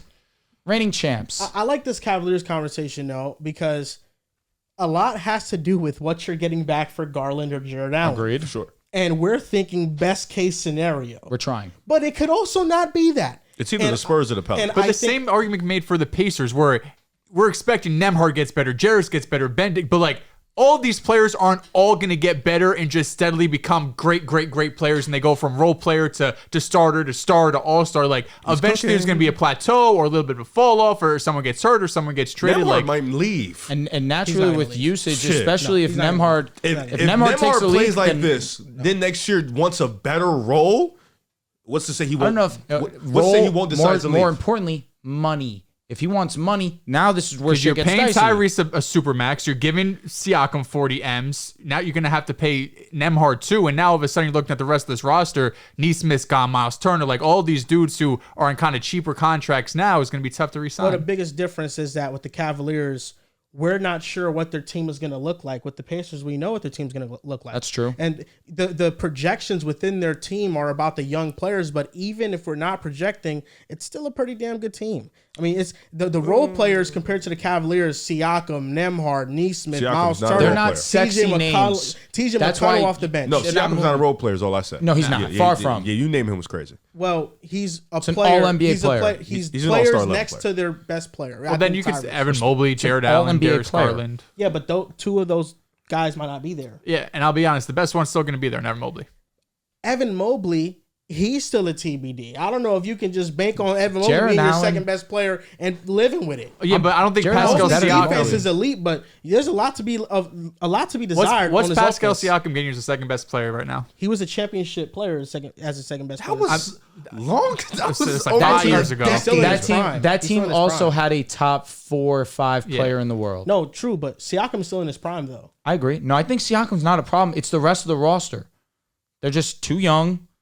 They're really solid, firm role players, but nothing over the top. Remove Mitchell, remove Tyrese. What's a better We roster? can't top to do bottom, that Cavs because and Mitchell Pacers? Well, no, Mitchell it's- extends it's- this roster. that's all right. He's My that good. initial- You my initial can do argument, it. though, is the role Do players it. for the Pacers are better. No, yeah. Because where we stand right now, Garland, Mobley, Jared Allen. I think I would still rather that than Pascal Siakam, Nemhard. I don't know who the respect. third guy would be. I respect Benedict. Miles Turner. That's probably Neesmith. Miles Turner. Miles Turner. Miles Don't- Turner. Miles Turner don't and Jared slide him. Allen, there are a lot of teams where Miles Turner would be the center that they'd rather have. Because he don't can know about stretch. Because of the Because he spacing. can stretch. Yeah, Depends on- it he's a depends on what perfect teams need fit. He was a defense. 17-8 guy this past year. It depends on what teams need defense. That's all. Yeah, Miles is Jared an Allen was unsung- like 17 and 11 this year. He was. And he played 70 17, some I think it games. was 16-8. One of That's those. okay. Whatever. Brother. One of those. But That's the same thing. Miles Turner is 17-8, and he's shooting well from three. And Jared Allen is 16 and 8, whatever you said, and he's one of the best Very defensive great bigs in the defender. league. I know, but between Jared Allen and Miles Turner, I think that's close. That's a close call. It depends on it's I all don't team hate his basis. Depends on statement, need. though, because a lot of teams would rather the spacing. So I would go Pascal Siakam. Teams would that be- have a defensive four, maybe. Yeah. Like Memphis, Yeah. you guys, the Most teams do, Lakers. though. Yeah, so it really varies. A team like OKC, I think, would take Jared Allen. Let's just make a very broad statement. 80% of teams would rather the stretch big. That's true. Yeah, he was 17 and 11 this year. Jared Jared Allen. was awesome. And he played 77 games, if I'm not Yes, he did. mistaken. Miles Right on Turner's the numbers key. were great too this year. I think he No, had for sure. two blocks per Miles game is too. the Them unsung blocks hero. is fraudulent, man. Come on. You know that. You know that. You bringing that up was insane. So Jaren Jackson's Like, if you he said- shot 35% from the three-point line. who? Miles Turner. Yeah, that's for On how for many a big. attempts? Like 6 or 7? Couldn't even tell you. I'm about to look. You respect him out there. That That's was really 4. the main thing. It was 4. That's not bad. And Miles Turner, Not amazing, but if for you big. surround him with actually like great POA defenders, the defense looks a lot better. That's all I'm gonna say. I Yeah, but think they've built this team all on offense facts. and not good PO. That's what it is. But They we're got just some saying, good like in a size guys, vacuum, though. I think teams would rather have Miles Turner. Yeah, think how so. big is Tyrese? 6'5"? About 6'4", Right, 6'5". that's big enough Nemhard to is hold about Jerome out 6'4", on the perimeter. 6'5". Like for example, the team we're talking about with the Cavaliers and trading to the Pelicans. Would you rather, if you're the Pelicans, have Jared Allen or Miles Turner? On the Pelicans, Miles Turner. Yeah. Probably Miles because Zion's in the Yeah, paint. for exactly. sure. That's easy. But then your defensive front court is still not. No, it might be because they have Herb. They have a Just lot of rim guys, protection. yeah. Now they'd be firm But But regardless. Miles of is not that good of a rim protector. He's so No. overrated in that department. But I get what you mean. I don't No, know. I don't think I think he's an average defender. I don't know. I don't he's think. a I don't think Indiana just right away gets over. But it all depends on Donovan Mitchell. I just think the role players are better, and they own their picks, more of their picks. It's Didn't probably they the just same trade him amount with the 3? Cavs. They traded 3 firsts for Siakam. I know Cleveland doesn't own their pick, but So- then Indiana just trade him. Indiana just traded 3 firsts. yeah. One of them being a swap, if I'm not mistaken. To me, Donovan Mitchell is just, as of right now, in a tier above Tyrese Halliburton. That's why I think I have the future 2 tiers. I think I have. Honestly, If you want to say 2, that's. I mean, he crazy. scored damn near every. Did he score every point in the fourth quarter of that game Yes. 7? And then the first 2 games against Boston, he was going crazy. I just want to see if this second iteration of Cleveland, you could actually build something what around it is, Donovan yeah. Mitchell, like. Championship contender, maybe not, but like you could make an ECF run if Donovan Mitchell, the way he's been playing. I Bro, we think just that's in seen the cards. Indiana do it. Like, there's no way we can't. Honestly, Cleveland just ran into tougher teams. If we're being honest, like Indiana ran into some banged up teams. They got lucky, so now we're calling them great. No, they're a fluke. It's Well, okay. Indiana Let's- got past the Knicks, and the Knicks smoked the Cavs. The Knicks were hurt. Knicks lost every And that was important last I think player us of hurt theirs. this year was still better than the team we had last year. I don't understand where that's coming from. No. Without OG, Yeah, that's wait what? with OG, okay. Without OG, OG, definitely. yeah. Without We OG, had I him don't for 2 know. games. We had him for 2 games. Yeah, with OG, I'm cool with that. Let's get to the conversation. No, the answer is no. The answer is no. Okay. But we didn't have Hartenstein contributing like he did last year. This year, Dante this year. Dante DiVincenzo. Josh Hart had a I'm bigger so role. confused at the statement though. Why does that matter? because the Knicks smoked the Cavs when they. But faced last year has nothing to do with this year. Indiana didn't even make the playoffs. we were a worse team last year, and we smoked So the was Cavs. Indiana. They didn't make the playoffs. Okay, but Where's the point? You're saying the Pacers are flukes because they ran into the Knicks, but the Knicks. No. we cooked the Cavs. That's not what I said at all. I said the Pacers are fluke because they ran into a bunch of injured teams. That's what And I then said. I said even they wouldn't have injured, our even played team you guys. is just as good as last year. Or it's probably just that's good. such a stinky ass team. Jalen Brunson Game was better 7. this No. year. All right. If we're going off solely why you had guys RJ lost Barrett the and Emmanuel series Quickley last year. was because and RJ Barrett played well. Sometimes. Emmanuel Quickly did not. No, he's terrible. RJ played well he had- against the Cavs. I feel like he had some was on good games, some off against games. the Heat. He was good. Was the Cavs this year not better than the last year's team? Yeah. So what do we do? What does this even matter? This is a terrible Yeah, hypothetical. that's facts. It just last year they kind of got smoked out and got For bodied. sure. So it's hard But to. it's a terrible hypothetical. I don't even know where we're bringing this up. So from. last year, the Indiana Knicks- would have even made it out the first round. Because if we're talking about your injured team, which is the reason why you lost Game 7, so you're saying no Brunson, no OG, no. I guess think we Mitch wanted didn't play Hart either. got injured also, but he stayed Well, I'm in the talking about game game. 7. I'm talking about like Well, The game's in the middle of the game series. that decided the series. Well, Bunsen goes down. That's not Well, fair. game 3, Mitch was we lost. down. OG's Mitch, yeah. eyes was like this mid-game. Mitch was OD last year. Josh Hurt was like, what do we? Game Bruh. 3, we lost by a buzzer beater to I Nemhard, know. essentially. Agreed. That Yeah. changed the series. It did. If we would've win advanced. that game, we're winning the You're- series. Yes. I don't So disagree. I don't want the game 7 injured Knicks is not the Knicks I'm referring to. Okay. That's all of our guys down. So you think the Pacers would have beat the Cavs? For the majority of the series, we had Brunson, we had Dante, we had Hart, we had Hartenstein. That's who I'm referring to for Okay. the most part. You think the Pacers would have beat the Cavs? This year, their Yes. team? Yes, Okay. I do. Okay. Yeah, I think they were a better team. Donovan healthy? Jared healthy or no? Donovan wasn't healthy at all this playoffs. I just want everybody Donovan, to there's know a chance against the Pacers he averages 33, maybe that. You're being 35. so nice. He's I'm- putting yeah. up 40 points every time he plays I them. think it's a 7-game series.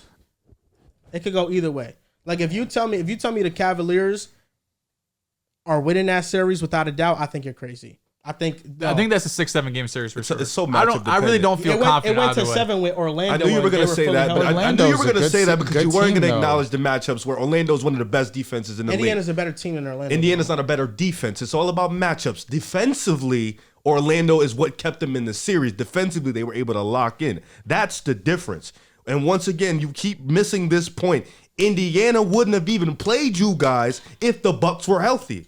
They played two legit injured teams. I'm not missing that point. We were hurt too. KP. I said Sorry, that. I keep forgetting If you guys Giannis were is hurt. healthy, the Pacers don't get past the So first what are round. we even doing? What are we even talking about? So let's get back to the conversation at hand. But Num- if the Cavs face a number healthy Bucks 10. team, I would love they're to not get back beating to this them either. list. said That'd be what? awesome. If the Cavs face a healthy Bucks We team, were they're not pacing beating them so either. well. No, I don't think The so. Bucks are a top team in the 45 East. minutes. I Oh my agree. God. All right, number agree. 10, Indiana. I'm cool having the Lakers over Indiana. I got them higher, but like, listen, my list is Clippers, Suns, Bucks, Cavs, Lakers, Heat, Knicks, Pelicans. You wouldn't rather be the Lakers than the Heat? You have the Knicks that low? He's insane. The The, Knicks Knicks- are this low. I'm not gonna lie. Knicks are 3 for me. Are we going to have to spoil our list? Knicks are 4. Knicks should be top 5. What are we- Yeah, agreed. All right, we figured out the bottom. We figured out the top 2. I think Fuck Denver the bum and OKC. teams. Let's talk about the teams that matter. Knicks, All right, number 1, OKC. Number 2, I did if the you other way, have- but cool. If you want Yeah, Denver, that's okay. I had the Wolves. I'm respecting the young guys. Knicks and Wolves 3 and 4 for me. Yeah, okay. I have the Nuggets and the Knicks. That should be the top 4 teams. I agree. Who do you have above the Knicks? OKC, Denver, the Sixers because of the flexibility they I have don't this know. offseason. I don't know about the Sixers. I think if they get another max player, they're going to be the second best team in the East. I got the Timberwolves, even a team like Indiana. I think just having a full offseason with Pascal Siakam learning the system and them playing together because You he really came, gonna fuck with the Knicks? No, I do fuck with the Knicks. This is the difference. And I feel like nobody talks about this when talking about the Knicks. The Knicks are about to be a second apron team. We have 2 key free agents, OG Anunoby and Isaiah Hartenstein. I think OG we still keep. Isaiah Hartenstein we could keep. I think he's our best center, but if he goes, that's going to be a huge blow to us long term. The issue with the Knicks is that because we've made the playoffs for multiple years, the expectation is now making it out the East. We gotta at least get to a conference finals, or we gotta think make ECF's the expectation. we gotta make the NBA finals. ECF for sure is the next milestone. The Knicks right now, we don't have much flexibility to really acquire a top end guy via cap space or with the trade. The Knicks have a lot of picks, but what they don't have is the players to attach those picks to go get a top end guy. Why? Yes, you They're- do. Who? Julius. You have Donovan the gets Randall paid 20 contract. mil. Yeah, Mitch Julius- gets paid 15 mil. Julius Randle gets paid 28. What are you talking about? Well, you're missing the point. It's not about contracts, Riv. It's about the caliber of player. Julius Randle's not getting traded for a guy. Dante You just DiVincenzo said can it's Julius easily Randle go in one and of those 6 packages. first. You That's- just that's said what y'all it don't is. have the flexibility. It's- Yes, you it- do. I never said the flexibility. I said You don't have the contracts. the players and the picks that teams would want. Dante team- and Julius aren't intriguing a If- team not to a losing with team. 4 picks attached no, to it. They're not. If you're the Phoenix What Suns, losing team are you? Is there a superstar that's worth acquiring? if you're the Phoenix Suns, let's say Devin Booker becomes now on the trade market. He's on the trade market. If you're the Suns, are you rather dealing with the Knicks or are you rather dealing with a team like the Orlando Magic? The Magic have better pieces, but you got to think about when KD got traded. Was Mikal Bridges like a So I'm looking at this sought-after young correctly. player? The Pacers are also over the second April. No, yeah. But I think they have younger players than the Knicks. And that's But what they don't have. But these younger players are getting paid $7 million, What $6 million. young player is going to become available in this hypothetical for Devin Booker? Franz? Absolutely. Absolutely. If you're the Magic, you don't even blink twice if it's Franz for Devin Booker and you attach picks for that. I don't disagree, but I'm saying this is a different conversation because now we're getting into the competition for the star player. You know what I mean? Like, to go back to the KD point, I don't know if Mikal was looked at as this sought-after young prospect. It was the fact that you gave up like 5 first-round picks for Kevin Durant. You have the picks to do it. No, but Mikal Bridges, it was Mikal, Cam Johnson, and then the picks. What was intriguing for the Suns, or for the Nets, I should say, in that trade, is the fact that the Suns, they're going to not be good in a couple years. That's really the main thing for them. With the Did Knicks, they know that when they made that trade? I do, They because had Devin Booker and 5 KD. 5 years down the line, you're not having KD no more. It's as simple as that. So the Indiana Pacers have 1 first-round pick in 2025 that they own, and then they don't have another one until 2027 that they owned in 2028. The Knicks literally, have a ton of picks. They have have unbelievable- 4 yes. first-round picks. 1 is their own. The other is Detroit. 1 to 3 protected, so they'll probably get That's not my argument. We have 5 tradable first-round picks. But how valuable are those first-round picks? Well, I mean, Indiana doesn't have much. What is the Detroit protected? We're 1 not through talking 13. about Indiana here. Indiana doesn't have a brighter future because of their draft picks. I think they just have more younger players that they can hope to develop. I understand with that, with the Knicks, right now we have a bunch of tradable first-round draft picks, but you look at those picks, a lot of them are owned by the Knicks, and they're not that lucrative, at least in the moment, because it's going to be a pick in the 20s, especially if they're acquiring a star. And then the other ones are heavily protected. Then it's not the picks. The picks are fine. It's the fact that with the picks, I'm attaching Dante DiVincenzo. I'm attaching Mitchell Robinson. I'm attaching a role player that another team likely will not want back for their star player. I think a lot of people. I think Dante is a very. Dante's That on one of is the best firm. contracts in the My NBA. thing is though, not for no Devin Booker. with Indiana with all due though, respect. you would with Indiana though. Yeah, I get the part that you would want young players, but you have to attach money. If I'm reading this correctly, and I hope somebody in the comments could help me out here, but 2024, 2025, they are in the second apron, which means they don't have a shit ton of money, which means to bring in, for example, since we're using his name so much, a Devin Booker, they have to attach $40 million or whatever much he makes to that. Neymar gets paid $2 million. Jarris gets paid $6 to $7 million. So even with that theory that you're thinking of, they still have to attach a big contract. You guys have that. They do not. They may have the young players, Matching but they don't money's have more the important, matching low-key. contracts. I'm not and then you also talking have the about draft Indiana picks. though. I don't care about No, Indiana but in he's this using that situation. as an example Talking where about- you Yes, have but- prospects. If they don't match the money, then the trade's irrelevant. But it just takes one player to make $40 million for the money to be Yeah. fine. But And that would be Indiana, Siakam. yeah, but Indiana, this is the thing with that's them. not happening. Indiana's future is not off the basis that they're going to go trade for a star I agree player. with this. Indiana's future is off the basis that Tyrese Halliburton is 23, 24 years old. He's one of the younger stars in the league right now. The young core around him is young, and they got prospects coming back that are young as well. So we understand That's the basis argument for around the them. Pacers. Understand. But his point with bringing up the Pacers is using their young talent as an example as to why it's not always imperative for that to be at the forefront of a trade when Dante and Mitch, who are really strong role players, can accumulate enough money together plus an additional, let's say 3, 4, maybe even 5 first-round picks, and that can go and get you still a superstar regardless because they make up the money. That's the point of bringing them up, which also heightens up the Knicks' future because the fact that they do have these players that do have these contracts, the fact that they do have this plethora of draft picks, the fact that they have a top 10 player in Jalen Brunson, the fact that when Jalen Brunson and OG Anunoby played together, they barely lost any basketball games. The Knicks have one of the brightest futures by far. So question. And even still, Josh Hart is still very young. If Isaiah Hartenstein were to come back, he's still very young. You still have such a great foundation that you still have to respect them as a top 5 future in the NBA for sure. The Pacers' future is not reliant on them trading for another guy. But neither is the Knicks. It's not reliant. It is. They just, if they were healthy, they were going to the ECF, and that's without Randall. We say healthy, and we're not even mentioning Randall. That's crazy. Because Randall hasn't been a playoff performer. But That speaks to how good this Knicks team was, that we all sit here together and said, oh, if they're healthy, they're going. Yes. Not even a question. Yes, the Knicks this past season were great, and I think next year they're going to be one of the top teams in the East as well. Mm-hmm. The separation between the Knicks and the Pacers in the standings this year was not that large. It came down to the final week of the NBA season. The East was close. And with how much Tom Thibodeau runs his players down to the ground, which there is a trend that after a couple years, it does happen. Mm-hmm. Yes. Did they check OG at the deadline? We did. OG, what's that record with OG? They lost damn near I perfect. think We they were lost great. We were 3 great. games in the regular season. We were an elite level team with OG, and that's a bright spot for the Knicks. But I'm looking at this as a Knicks fan, and I'm saying, do we have a championship ceiling with this current core? No, we don't. I don't. No, we Neither don't. do the Pacers, bro. No, they don't. Is there honestly a team in the East not named Boston that has a championship ceiling? Really sit and reflect. The answer is no. Orlando, Indiana. In the next 3 years. We're doing the next 3 years. The answer is no. The next 3 years after Boston, Knicks would be second That's on that the list. only team. You don't think the Magic could creep up in there? 3 in 3 years?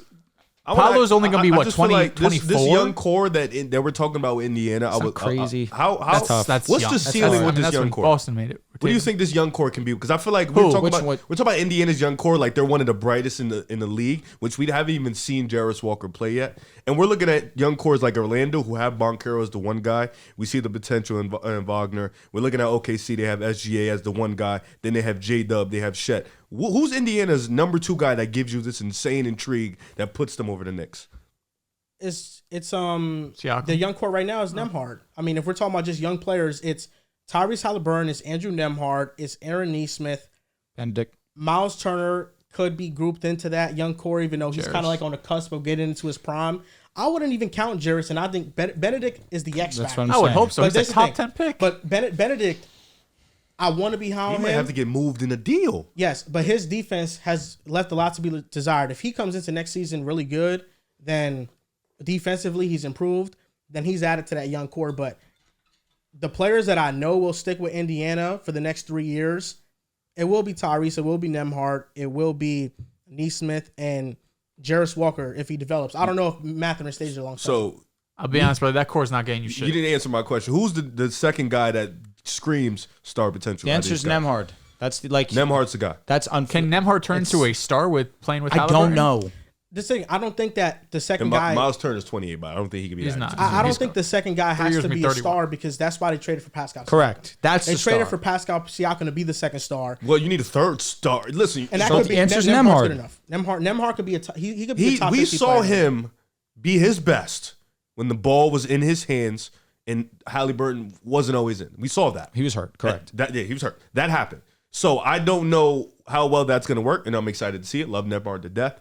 But listen, when you're playing a team like we're talking the next 2-3 years, Boston's going to be here the next 2-3 years. You don't need just Siakam. You need a third guy, not no regular third guy. You need a third guy, and even their number 2 guy right now, Pascal Siakam, is great. But we can all understand Jaylen Brown is clearly a better player. So I don't know, and then their number 1 is clearly better than Indiana's number 1. So I don't know. That's a tricky spot. It says when if the framing for the question is better for the East teams when you ask what teams in the East give the Celtics the best run for their I money. think Orlando is that team. I think Orlando and the is Knicks, that they're big, team. they're You're talking physical, about a they got team top dudes. that has defensive players from 1 through 5. And if they just add a little bit of spacing, they already have a guy that's ascending into being a guy. You add a little bit more space into this unit.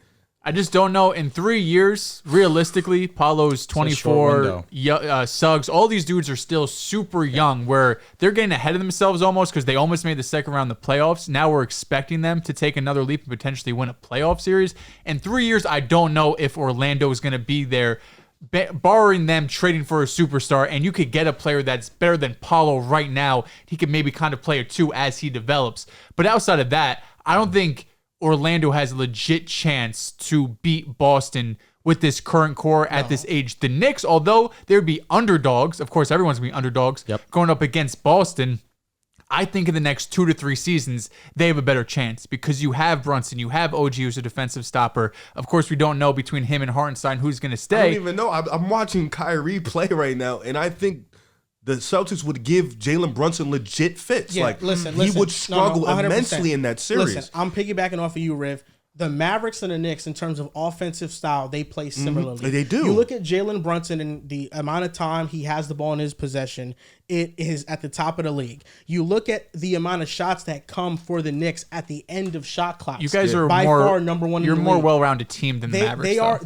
The Knicks are a 100%. tough shot, but they're also team. Brunson reliant on They are. every Of course, possession. yeah, but I mean, with every team is Orlando, relying on the one. low key, if you look at them, are kind of built like Boston. Well, They're just not the biggest as good reason yet. why you guys are shutting down Dallas right now is because of your defense on Luka and Kyrie. That's why. I mean, I also think they're struggling mightily to guard. Brunson this season versus the Celtics averaged 27, 5. He had, if I remember correctly, he had 2 like really great games and 2 stinkers. He had 1 legitimate stinker. Okay. He shot 28%. That was the game. He scored 15.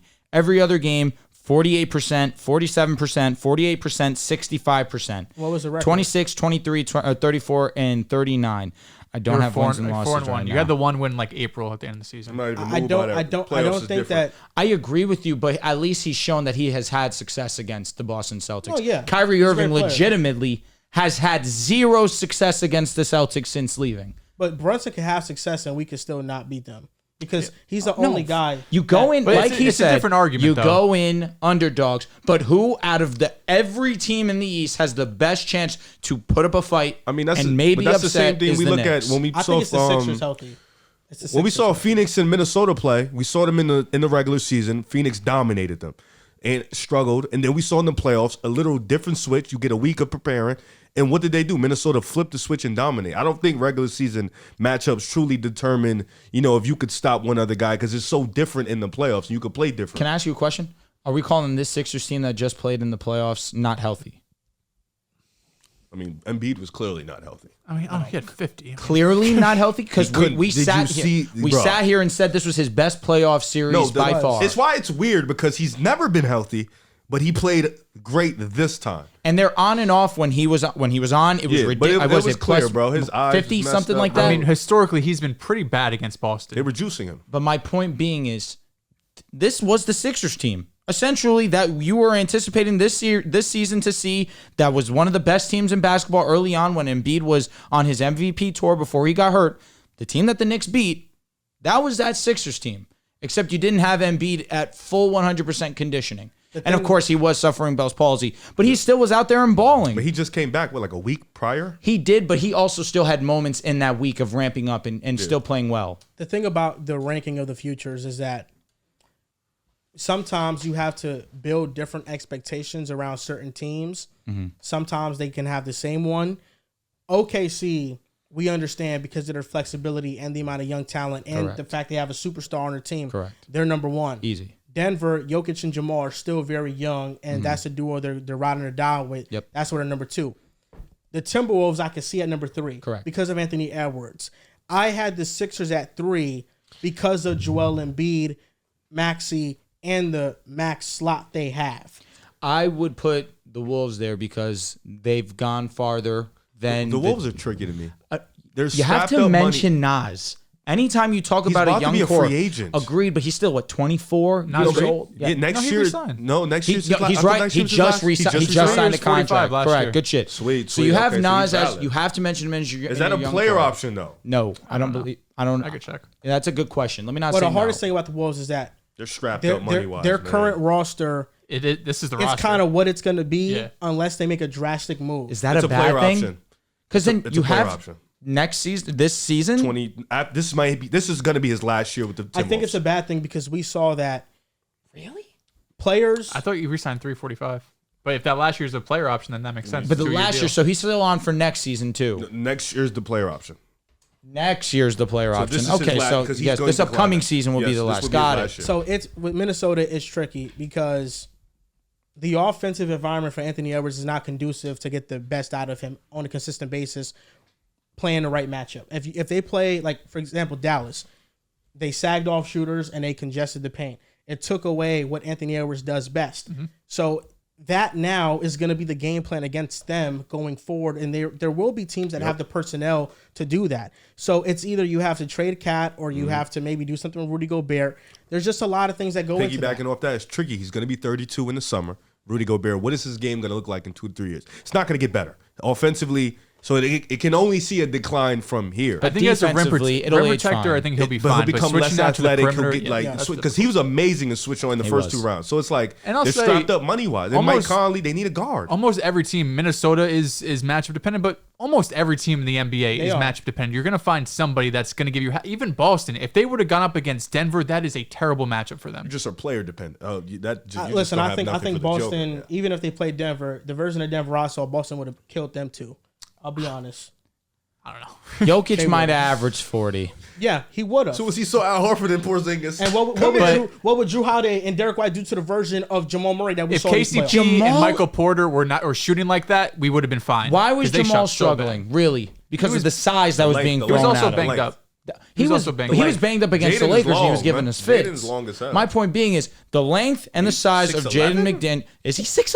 6'11". Get the fuck out of here. Jaden is 6'11". Maybe I'm stretching. He might be 6'9", 6'10". That brother long. But being guarded 94 feet by that type of defender, that weighs on you for an entire series.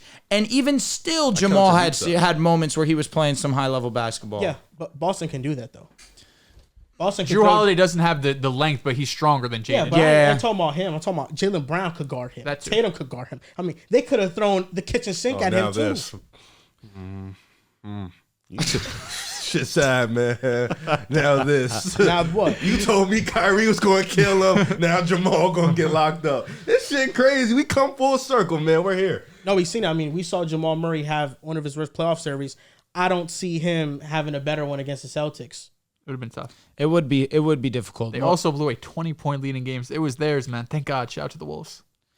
Here's another thing also where the Nuggets were not hitting their open threes too. No, they were terrible. What you said was important. You said the West and the East deserve different criteria, different expectations. Because like we mentioned, in the East, there's a shit ton of young teams. You know, with the West, a lot of these teams are done. I trust Daryl Morey a lot. And Daryl Morey in Houston, when he had flexibility, I mean, he made the most trades of any GM. In 2018, he was able to build the perfect roster around James Harden and his strengths. They just ran into Golden State. Missed 27 threes, too. Yeah. I think that this offseason, he will build the perfect roster around Joel Embiid. I think that will happen. Off his track record, that's what I think will happen. That's why I'm so high on Philly. The thing with Philly, and it always comes up with it, is how much do you trust in that health and them knees and them legs, period, in Joel Embiid. He did play great against the Knicks. This is probably his first playoff series in a long, long time that he's looked elite. Yeah. So how much do you trust that as opposed to if he does get hurt, and let's say, for example, they do get a Paul George. Now you're thrusting Paul George to a role which we know he cannot do anymore. And then Maxey gets thrust into a role we know he's just not ready for. Well, I don't trust it at all. I mean, if Embiid is not Embiid, that's the issue. All of the Sixers' plans go out the window. I mean, that's their guy. That's who they're building around. And then I had the Pacers at 5. It's not even because of the ECF run. I could give a damn about the ECF run. I'd rather be the Pacers than the Lakers, really. LeBron is not going to be there a year from now. What are the Lakers going to be? How do we know that? He's got 2 years max. Yes, brother. It's almost over. He's really old. Don't tell me it's over. I've been told that it's over for a while. What's the Lakers' future though once LeBron steps out? Well, you still have Anthony Davis. You have your pick this year. I know it's up. Thank God. What is it? Pick 17. Like yeah, that's where I think last year. Same thing. Hopefully. Let's not pass on a Cam Whitmore again. There's nothing there for that, such brother. a fucking mistake. It's not there. Another one. Maybe Dan Hurley could have made something out of Jalen Hood-Schifino. You guys would have ran Whitmore out the ground. I agree. His game would not have been conducive for what the Lakers would have done. Honestly, I don't know how much he would have played. That being said, you do have Anthony Davis. You do have Austin Reeves. Anthony Davis is a top 10 player in the league. But that's okay. I'm laughing at Dehls. If Austin Reeves is the second name, that's tough looks. It's a real tough look. No disrespect. No disrespect to Austin. And also, tough all look. right, That's pretty terrible. if that's terrible, That second was crazy. Like the drop off was nuts. Austin Reeves is still a great basketball player. The No, but drop you could off just was nuts. mention You went two from players and it's AD. over. Well, like of Austin course. Reeves. Yeah, Well, you know. that's really what it is. I'm not going to mention D'Lo because I don't know if he's going to be on the team next AD is a season. number one now. There's at not a this point in his single other career. player on the team that I'm confident is going to be there, except though even Austin Reeves could get moved. I was going would to say not be Rui shocked. Hachimura did just sign a deal, but especially It's tradable. Everything. That's Listen, bro, tradable the for future sure. without LeBron is not making a playoff. Because AD gone if LeBron leaves. That's I'm gonna what- be honest. Well, I Well, don't think they LeBron would, was but they hurt should. for a good amount of the season. The year we made the WCF, and we still won And games. if Delusion was a person, It's me. yeah. Anthony bro. Davis is a top 10 Bro, player if in the LeBron league. leaves, I agree, and I'm with you. If LeBron leaves, AD's gone. No, Yes. The Lakers. I don't think the Lakers are going to hard rebuild. I don't like even that. think AD is sit there and wait for you to. I think build they would it do again. 1 year with AD. Brother, It AD wouldn't Anthony go well. Davis is Keep it retiring a pushing. Laker. I know you believe that. I know you want that. To Be honest, happen. that's But terrible let news me, for the Lakers. Why? Anthony What are you Davis, doing? What are you doing with AD with this Anthony roster? Davis is 31 years old. I know. So, but probably 32 or 33 LeBron to retire. He's not about to wait till he's 35, 36 for you to rebuild another championship roster. He's gone. So what makes the don't Lakers' know. future brighter than the Pacers? I would rather have LeBron James and Anthony You Davis. have a like You told me one, next 3 maybe seasons. 2 year window. say You told me next We 3 did cut it seasons. to 3 I would rather LeBron James, Anthony Davis as my 2 guys over everything that you're going to tell me about the Cavs and the Pacers. It's just the facts. I mean, they're in the East. Notice how I didn't say the Pelicans. It's didn't even weird to talk me. about the I don't know why. But the Pelicans, I had the Pacers, I had the Magic. You I think having this, the Pelicans under the Pacers. this was the weary. hardest group for me was the Pacers, Magic, Pelicans. That's what I'm saying. Because the Pelicans were pretty high for me. They were right under the Magic. I'm so high on the Pelicans because of their wings. That's why. I have them Because- 6th on my list. Yeah, Zion, They just need a Herb, point guard, man. Trey Murphy, they do. As soon as the roster starts to make sense around Zion, I can get fully behind it. But as of right now, they still have some moves to make. They still need to fill out that center position, and they still need to trade Brandon Ingram. So until then, I just feel more comfortable in the style of basketball Indiana's going to play and Orlando's going to play moving forward. For what basketball has become, they have a luxury of having Herb Jones and Trey Murphy. Yep. For that alone, they get so much points. Understanding that Brandon Ingram is a strong trade asset. You need a point guard. You need a center that could be a defensive force for you. Someone that can also space ideally, which obviously is very difficult to come across. But you have Zion Williams who can also run the point forward position. They need a point guard. You say that, I agree with you. But point Zion's real and he's amazing. I mean, one of the most efficient offenses is with Zion Williamson running the show. To me, that's where I can live with. I can also understand if you do want another point guard, so he doesn't have that responsibility. But he's shown when he has the ball in his hands, he makes things happen. But defensively, I think that what's most important for them is finding that center. I think that with Jonas Valanciunas, he becomes such a liability at times for them, especially on the defensive side, that's where I do have my worries. And then the duo of Brandon Ingram and Zion, I feel like gets overhated. Yeah. They played a lot of great basketball this season. When the two They were had their healthy, moments. they were one of the, especially second half, this was a top 3 But team. I feel like Brandon Ingram took a regressed role a little bit in the scoring department. To me, that showed maturity. Yeah.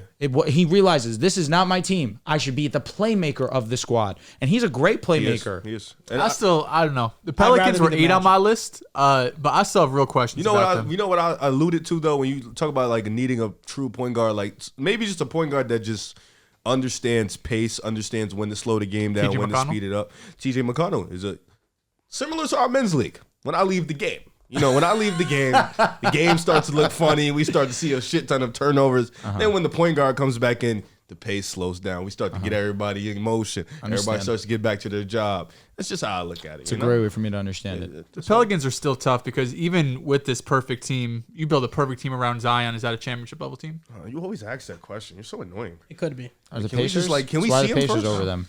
Huh? Are the Pacers over them? They're in the Dehls, can we same see tier. Zion healthy in the playoffs first before we I had evaluate the that? Pacers at 9, Pelicans at 8. Okay. I had the Sixers, Cavs, and Magic over there. Can we see Zion in the playoffs first before we healthy before we establish that? I'd love to. Because you just love to throw those answers in or them questions before we get to see these guys. I'd Why love to. the Well, Cavs over them? You had him super high, Donovan Mitchell. He's drinking the juice. I respect it. Donovan's amazing. I mean, he's a like, fucking you dog. see how I didn't say anything? He's a great He was answer. hating a little bit before. He's drinking the juice But Trey, Herb, Love that. oh my Elite God. role players. I'd kill for him. Elite role players. do it. You need probably two dudes. Zion is a dude. I agree. He is a See him in dude. the playoffs because he had 40. his He game has is two very. dudes, but Zion's you have Zion to build. AD 40. You have to His game build is matchup you dependent. have to build a very Against Anthony specific team Davis? around If he played Zion. Minnesota, I really feel like he'd struggle in the playoffs. I don't know. If you have I think so. if you have a ball dominant No! player, I think so. if you have a ball dominant player who cannot shoot, you need to be very careful on how you build They the have team. spacing. They Herb don't Jones have is a not five. spacer. They had Herb Jones shot shooters like at the 40% five. this season. I think teams are still Corner daring to leave threes, him right? open. Was he a corner? That's corner fine. mixer? That's doing a job. He was right. Yeah, JV but was what out there. happens? And of course they have Jordan Hawkins still. They have Let's Trey get his Murphy. feet wet. Trey They Murphy's a have. shooter. That's right. What I say, Trey? No, yeah, Trey No, I'm saying Murphy. Hawkins Yeah, has to get his feet wet. they have Trey's a spacing. shooter. They have JV and at the CJ, five. who was amazing as a 3-point shooter Sometimes this he season, takes some bad shots. he was horrendous against the Lakers. I just think in a playoff series they would definitely sag off Herb Jones. Yeah. Herb was Okay. Yeah, you have to. 46% corner three, 37% still non-corner. That's great. Yeah. That's honestly amazing. 33%. No, 37. 37. That's good. That's really good. What more do you want? How many And- attempts, And though? best in the world, perimeter defender, arguably. No, I mean Herb had a great season, Guy here, man. but statistically for his career, that's not what he's been.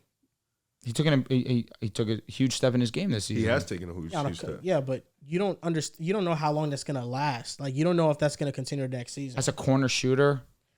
I still think you don't know. PJ Tucker been doing his whole life. He took a big jump because he was. I know. The year before he was 34% corner three. He went up to 46. If this MIP year. didn't get glorified, I mean, this is the MIP Shot right here. 42% from three this year. I know. Let's like look at these numbers. Like rookie year shot 33.7%. Second year 33.5%. This past season 41.8%. He's in year 3. I I think he's around the 37 guy. I mean, I think we can applaud him for his improvement while also questioning if it's sustainable. If he's a 37% 37 guy. three, I'm not even questioning Herb, Trey Murphy, their fit because I think they fit absolutely perfect. I would not be looking to move them. No, but duh. Zion's the ball dominant guy. Who's the point guard that fits there, and who's the center that could space the Am floor? I Those wrong are to two say Zion's the questions. point guard? No, but no, he is the point guard. Yes. But who are you putting next to Zion? Okay. You already have Trey. You already have Herb. Who am I getting for Brandon Ingram? Darius Garland. Okay, That's a so W. we used the regular Defensive season. liability too that you could get Who? picked on. He's saying Darius Garland. Fuck out of here. So in the playoffs, That boy lock in, boy. He just little. Bro, scream too. He is a defensive liability. Hey, he locks in. He's just small. Go ahead, Joe. I'm sorry. in the He's better playoffs, defender Herb than Jones CJ. attempted 6 threes per game. Yeah, I and mean, it's like 40. he shot 33% on them.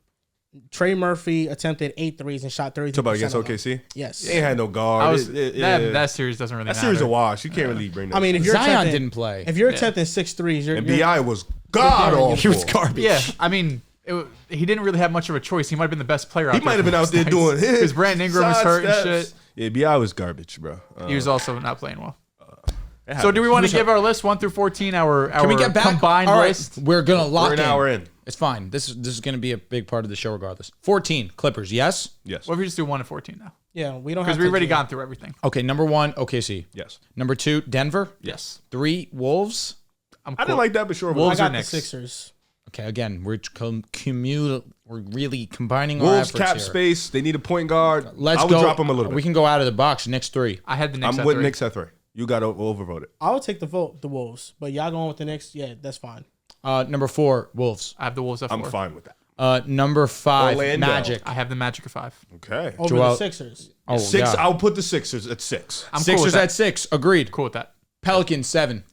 I have the Cavs. Cavs 8. Pels 7. Agreed. They're in the same tier. Indiana 9. Cool with that. You're cooking. All these- Lakers 10. We're, Let's stick with 10. I'm sorry. Let it go. Let it go. 10. All right, 10. fine. And then we round up the 11 Bucks. Heat. Oh, wait. Okay, that's fine. Whatever. 12. Bucks. 13. Suns, Clippers. 14. Yep. Clippers. What if Paul George stays? We're putting them 13? Doesn't matter. They stay. They went Why'd you from say 08? championship contender Huh? to. Why'd you say 08? Because I didn't remember the Heat. I didn't think. I felt like that's a little too low. But I don't Where feel would like you arguing. put them? Probably like 10-9. Is there an argument Over the time over the Lakers? Pacers? It's possible. Maybe. I don't know. Okay. The Heat are a weird ass team. Like the 'cause, Lakers I don't easily know. can be top 6 if I really made that argument. The Heat have young players, but they have like an aging star. But then they have Spo. So like you have to add Spo, and when you Fair. have Spo, you have to put him in every category. So I don't know, man. I mean, they Can't wait got to say 4 that really about good JJ young Redick. players.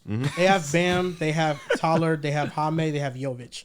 I think those are And I feel like we're 4 missing Are we really somebody. key rotational considering players. Tyler? Tyler Herro's a good player. He's a trade. But He's a when trade you get piece. into He's good. playoffs, And he's still a good player. Game 2, Tyler Hero. you want to talk about 24 and bubble 13. made. Spo accounts for a superstar. So when you have that, like, Agreed. yeah. You can't say we Austin broke it, Reeves though. and then I can't say Tyler Hero. I'd rather Austin Reeves 10 times. Spo Spo out was of putting out 10. some things. They just had no players, man. I think that's 50-50. Maybe Nah. Austin Reeves wins because of PR purposes Wait, also Reeves versus Tyler Hero.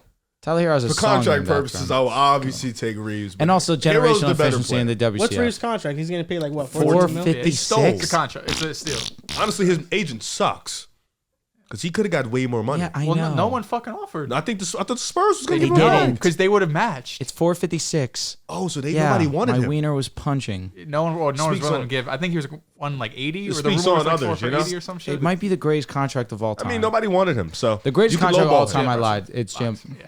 It's who? Brunson. 4 years, 100. Facts, facts, facts. Dante's in like that Kobe top White? 5 right now. Kobe White, low key. 11 mil. Yeah, that's unbelievable. We're here. It's a great deal. You know, Chicago is low key guard guru. Io, Chicago. Kobe, Io, Hoopin, Kobe, Lonzo before Caruso? the injury, Caruso, D Rose, of course. D Rose. We had Kirk Heinrich. We had Ben Gordon. Wasn't Dragic on bugging or Dragic? No, that's was you're thinking Bulls. of Kirk Heinrich for sure. racist they of me. do look Apologize. alike. Dragic did play for the Bulls Okay, I thought so. when he was old. Yeah, it was old. We talk about like Kirk was He there. made. Who else we Kirk had? was an all-star. Kirk was dope. Yeah. We had some guard. Those guru. goggles were tough. Jamal Crawford played with us. Nate Robinson Kind of had counts. Also counts. a year. We had some years. Oh, CJ Watson had this random year. Like, yeah, we about had some CJ. dudes. Shout out to Tibbs, man. And Vinny Del Negro. Or Negro. I don't know. It's Negro. Negro. Yeah. Got it. Tibbs does bring the best out of guards. This week in the NBA/NFL, we were going to have this topic on the last show we were going to do last week. I'd rather just do it in this week in the NFL, though. And that's Jalen Waddle and his contract and where he ranks. Where do you guys think Jalen Waddle ranks in the league right now? I'm just going to give you some names, and you guys tell me, are you taking Jalen Waddle or this receiver moving This is going to forward? hurt Drew. No, not at all. Actually, I already made this list. I had my list too. Let me know if you guys disagree with How any many of these names do you names. Wouldn't you like to know? These are all players I'm taking over Waddle. Tyreek Hill, Jefferson, CD Lamb. Wait, were you- AJ were you- What Brown. happened to us? I thought we were gonna agree I thought we together. were agreeing. Because I want you guys to get the obvious I ones. want, The you, easy I ones. want you Yeah. to do the controversial Get the ones. easy These are the ones. easy ones. So if you guys disagree with any name I list right here, let me know and I'll stop. Tyreek Hill, Jefferson, CD Lamb, AJ Brown, Devontae Adams, Jamar Chase, Brendan Ayuk, Amon-Ra St. Brown, DJ Moore, Mike Evans. We're here. Listen, Mike Evans. Would is you maybe. rather Mike Evans? Mike Evans is a maybe. after the year he I'm just asking had, you guys. That's toss-up. Oh wait, I thought that those are the names. Those were for me. All right, I'll tell you the ones that I have written down. Jet, Tyreek, CD, AJ Brown, Jamar Chase, Amon-Ra, Brandon Ayuk, Puka Nacua, Marvin Harrison Jr., DJ Moore, Nico Collins, Garrett Wilson, and the list. you know, the DJ Moore love has come full circle, and I'm He just deserves here it. for it. 13 Come on. Shout out to you guys. Are for you having going with growth. Jalen Waddle or Keenan Allen? Jalen Waddle. Jalen Waddle. At this point in his career. Love, I think Keenan Allen is the better player right now. I don't know. Respect Keenan. Did you see what he just did last season? He was great. Keenan could He's great. separate. Best year of his career know, at age so 32. I'm Had gonna him go on the- Waddle. had him on my team. I know. I'm gonna go Waddle. Don't get Foreclosure is casual. drugs. Don't. Nico Collins. I have Nico. I'd rather have Nico Collins. Damn, I'd mighty have That one I debated, but Nico was Nico. OD. Nico is. I think he's gonna have give- like a give me Brandon Ayuk Jalen type Waddle. year next year. I don't. still That's believe. not that's not a hot take. I'm going to go with Waddle, too, because I think Nico, playing with Stephon, playing with Tank Dell, his numbers will go down. We've seen Jalen Waddle play with Tyreek Hill, and his numbers are still He was hurt at last the year. top of the league. His numbers went down though. It did go down. At least from Did, 2 years but ago. To he went last year. 1,300. I'm pretty sure to 1080. Yeah, he's been around like a But thousand. he was injured this past season. Nico right? was 1,400. Yeah, I'm was not banged gonna up lie. a lot That's this year. fucking insane. Nico is another 1,400-yard season away from being solidified top 10. Yes. He needs to do it again. Stephon Diggs. Jalen Waddle. I did not have Stephon on my list. Yeah, I would go. I'm gonna still Waddle. respect him, so I would take Stephon. But he was in my maybe tier. He was. The one odd guy I had was Chris Olave. You going with Chris Olave over Jalen Waddle? I'm very, very high on Chris Drake Olave. London was the name that really I struggled with because I see the potential.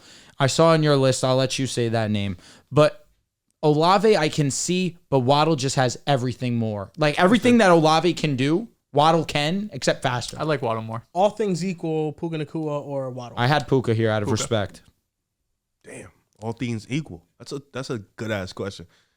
Waddle more explosive though. Puka but with Tua, he still plays well. He does. No, he does. Nah, but Waddle explosion is nuts. Give me Puka.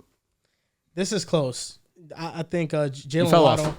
Jalen Waddle in The Ram system Used to would be a Puka amazing. tier.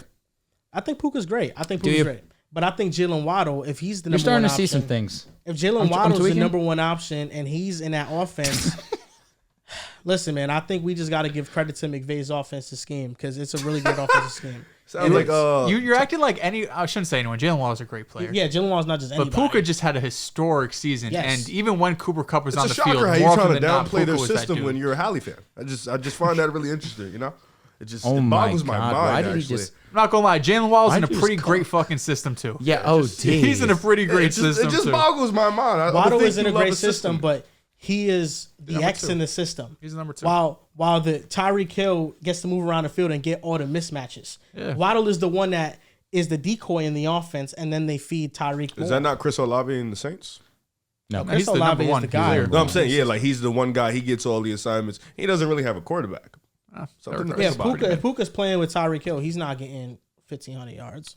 He was playing with Cooper Cup for a little while. Well, Cooper Cup fell off. He's not the same guy now. I think he was obviously injured last part of year. that reason is also That's because why he's not the Puka's same that guy. fucking dude. He also was amazing. But he's still not that guy. Puka's He's not that stuff. guy no more. Puka's Cooper Cup might not be a top 20 wide receiver anymore. So if Cooper Cup goes up Exactly 1,000 this upcoming season, you're surprised. 1,000 flat? No, That's so just doable. over. Yeah, agreed. I think if Cooper's healthy, he'll get 1,000. I would be surprised if Cooper Cup had an elite season. Yes, I would be. Elite season. Yeah. Wasn't he on? So pace? what's an elite season? 1,200. Elite Right, season, like- I guess. Yeah, Yeah, third- I mean, third- I yeah, guess third, so. 12, 13, you yeah. know when you see an elite season, You're gonna feel it. Like You're you're gonna- gonna like you're gonna feel it. Like Like Puka put last like when season. Puka, you felt Yes, it. Like yeah. DJ Moore, you felt it. Like no, well said. Like DJ Moore put together an felt elite it. Like it was season. like yeah, it's here. Like it should be happening. man, fuck this. Let's do Would You Rather Cooper Cup edition. We got all these names here. brother, We he's got all not these gonna names get here. picked one time. Cooper Respect Cup, him. would you rather? Cooper Cup or Puka Nacua, Give me Puka Nacua. Puka Nacua. Garrett Wilson, Garrett. Yeah, Garrett. I would rather Garrett Wilson. Amari Cooper, Cooper Cup. I would take Amari Cooper. Damn. Nah, Coop nice. Give me Coop. Give me Coop. Amari Cooper. Give me Amari Amari Cooper? Yes. Devontae Smith. I'm not even We talking thinking about right twice. now. Smitty. You heard what he said? Smitty. Give me Cooper Cup. You're an idiot. Damn, bro. Dehls, we got a new system. We're back. He can do whatever he wants. Smitty's like regardless No, of system, but Smitty's don't one of let the better what receivers happened in the last league. year. You know what Nah, I'm I'm saying? The OC messed it up. I'd probably take Smitty. We're here. Heisman. Debo Samuel. Give me Cooper Cup. Cooper Cup. Not a big fan of Debo. I would take I like Debo a lot. I would take Debo. I would take Debo a lot too. He means a lot to the Niners offense. I get all that. He's just. I'm the route taking. If running I'm is- taking, is so you isn't think clear. Smitty's better than Debo? Yeah, you can't ask me about Smitty. That's fair. Yeah. I think it was harder for me to take Cooper over Debo than it was Smitty, with respect. I think it was easy for me to take Smitty over Cooper. Jalen Waddle. Yeah, I would rather. I would I would take rather Jalen Waddle. Waddle. Yeah. Yeah. Now, remember, it's now Zay Flowers. You're fucked up for this. I'm still taking Cooper Cup. I'll take Coop, but this could look crazy in like 8 weeks. So like into the season. So I don't, Give me Cooper Cup. I think Zay Flowers has a better year than him. I think Zay Flowers at this point in time, I think is better than Cooper Cup. Okay. So what about Jordan Addison?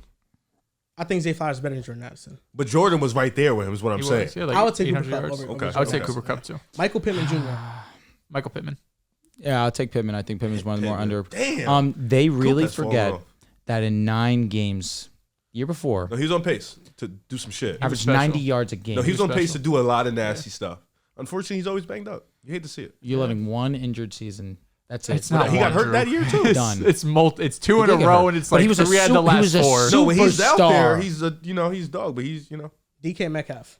Cooper Cup. DK's a weird one. You fell off too. I'll take Coop in this. You situation. fell off. Bro, Cup's been hurt 3 out of 4 years. But the one like he career. wasn't injured, that's not true actually. 2 out of 3. 3 out of 5? No, it's literally just been the last 2 years. 2 out of 3. And last year he played 12 games. Yeah, but some of those games He didn't look 100. Yeah. I agree with you. But If you're saying just plop one of these players on my team, I think I would say DK. I'm taking DeAndre Coop. Hopkins. Oh, Like I D-Hop. think Cooper Cup Still, fully we're here. healthy is better. you plop him on a That's team, so fucking one loud. game, you're not taking Cooper? But this is one game. That's what you okay, just fine. said. That's one game. That's fine. I'm just thinking over the course of the season. I don't know I'm getting Cooper Cup anymore. I love just that you don't know what I'm picked DK, getting. brother. I know where you're going with this. I like that for you. You're reaching a new energy here. Give me Cooper Cup over. Nah, What's the name? D-Hop. Cooper Cup. Give me Cooper Cup. Cooper Cup. And D-Hop was good last year. I love D-Hop. He was man. He's really just good such last year, Such a actually. cool dude. Any other names? You looking up more names? Not really. I'm just looking T. at Higgins? Cooper Kupp stats. Give me Cooper Kupp. I'll go Cooper Kupp. I'm not a big I think T. Higgins really T. fell Higgins off. getting overrated. No, last year he had an awful season. I'm not a big T. He had Higgins an awful fan. season. No. Big. That His yards season per he had last reception, I'm year pretty sure, was still dropped. good. He was okay towards the end. Like he Pretty started sure to he get was better. one of the league leaders. For his standards, he had an awful season. Fucking big play Even merchant. for probably a lot of receiver Such a standards. contested catch. As well, bro. he can't had do shit else. 656 yards last year. Yeah, he didn't play though. Yeah, his yards per reception was In 15.6. 12 games. That's nasty. That's Still not crazy. good. That's still not good. Cooper Kupp and Terry McLaurin.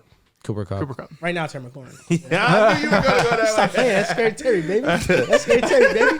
Yo, you guys are lucky that Drake made it and go to the Commanders. No, Yo, they've been talking crazy about Jaden Daniels. You know, Jaden's What they built been like saying? me. that he looks Yeah, he's thin. pinpoint. Super I think I might be thicker. That's the good. You might be. I might He's be like, thicker he's than like Jaden. fucking 190. Bro, I saw him and I'm watching. You know how you can see how thin you are when you watch the Yeah. arms, and I'm like, dude, like, and I'm a thin guy. I'm like, yo, bro, kind of you built need to like pack on Justin some Jefferson. meat. Yeah, Jaden Daniels' Respect accuracy him. is insanely Jed good. is his like lengthy. He's a and- wide receiver, Yeah, I bro. know, but that's what I'm saying. He might be built like Smitty, dude. Like, Yeah. like he's thin, bro. If he could just sit in that pocket, which I don't know if I would do that in Washington. We're back though. With another- We just got to see if really his game translates to game day.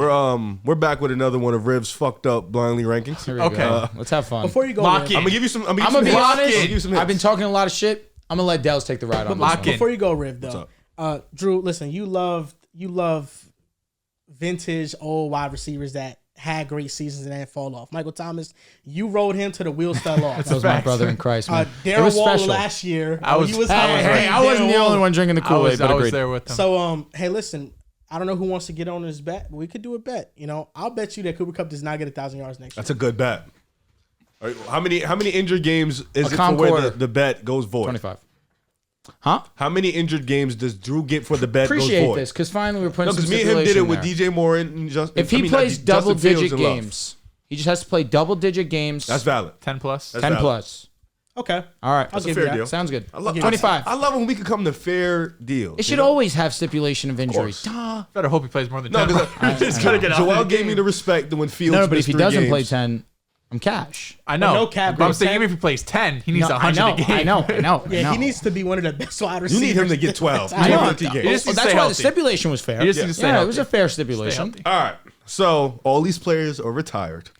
All these Should we players. throw the curveball and let him take the lead? What is this, NBA or NFL? It's NFL. Okay. So Wow. blindly ranking wide receivers at their primes. Oh, okay. All these players, for the most part, you've watched all of them. Yes, for the most part, 2003 to like 2015. We watched them all, brother. Yes. So first name up, Andre Johnson. It's 1 through 6. 1 through 6. It's always 1 through 6. You know this. I just give my 2 cents, and then again, like I said, you guys can take the lead. Andre was fucking He was, amazing. yeah. No, he was actually 1 through 6. nuttable. I'm leaning 2 or 3. I'm cool with 3. I was thinking You always 4. start in the middle. I don't know why, but I was thinking 4 just because there's a lot of great wide receivers. And I don't know if Andre was special. Was Andre ever undisputed best receiver in the league? Yes, better than Larry. Ooh. Okay, but facts. But if Riv says Larry, or if he says D Hop, He says or, Randy. or Let me if start he by says saying I will Randy, not say Randy, T.O., or Jerry Rice. Oh, well, That's- this kind of spoils. Well, Randy's really the only. If I he guess says T.O. Calvin, too. if he says Jettas, That's why I said 2 or 3. When they said 2015 was the end, so it won't be did say Jettis. that. But yeah, Calvin. Andre Johnson's a Hall of Famer, by the way. Let's just No, get that I understood. know, I am I with know you. He's one of the Andre best receivers Johnson's I've ever seen in my life. yeah. Okay, we'll go 3. Okay, I said he's driving the boat, so that's cool. Okay. Put that down. Roddy White. I'm feeling great. 6. 6. We're gonna get a worse receiver than Roddy White was White. pretty fucking good too. He was really good. If we're getting some heaters, I'm feeling 5 or 6. Because you could think Julio could be in here. Exactly. AJ could be in here. Agreed. Roddy had a season where he had 1,400 yards, did. and 15 He was receptions. a dude. I'm kind of feeling. Remember when 5. Calvin Ridley had 1,400 yards? I remember that. Let's say No, I'm he leaning had 6. 7 seasons of 1,000. Nah, he was I'm okay. not Nah, mad. I think- I don't want to. I'm not trying to I clown think him. 6 might be the move. I think 6 might be the move. Again, he's driving the boat though. Yeah, okay. Well, that was the one that's going 6. I don't ever let him run the boat. Why not? Please don't. Stand on business. Come on. So I'm going with 5. Gut feeling. Let's do it. All right, so we putting him at 5. Next name up, Demaryius Thomas. would have been a perfect fucking 5. That's cool 4 with- and 6, bro. I'm cool with 6. I don't think Demaryius Thomas at his best is better than Roddy White. He was also pretty fucking good R.I.P. too. to D. R.I.P. Thomas. I love R.I.P. D. for Thomas. Jet legend. I don't know if he was better than Roddy White. Yo, you're sick, bro. Hold on. Now Demaryius was. These are all really nice receivers, bro. So Damn, look at that. That big boy. ass fly, right? No. He's been buzzing all day. Do you forget the 6-year run that he went on? Let's hear it. 14, 34, 10 touchdowns. 14, 30, 14 touchdowns. 16, 19, Was he a Peyton 11 Merchant? touchdowns. Well, obviously Peyton Manning came to town. 13, 04, 6 touchdowns. 10, 83, 5 touchdowns. Yeah, he was different. Please. I'm not. It's up to you guys. You know. Roddy was comparable. He was top 3 in the game at his position for multiple seasons. Roddy was never top 3. No, He but played with some Roddy. dudes though. Thomas had 5 straight years of 1,000 yards. Roddy White had 6 straight years. He had 1,200 his third year, 1,300 his fourth year. Then he had 1,100. Then he had 1,400, then 1,200, then 1,300. He had better peaks. He did. Roddy was 1,206, 1,407, You're gonna read the same thing he 1,111. said? So his best, what was 1410. his best season? 14 what? 1,410. And 10? Okay. Demaryius was DT 16? was 16 and 11. Well, Roddy's already placed.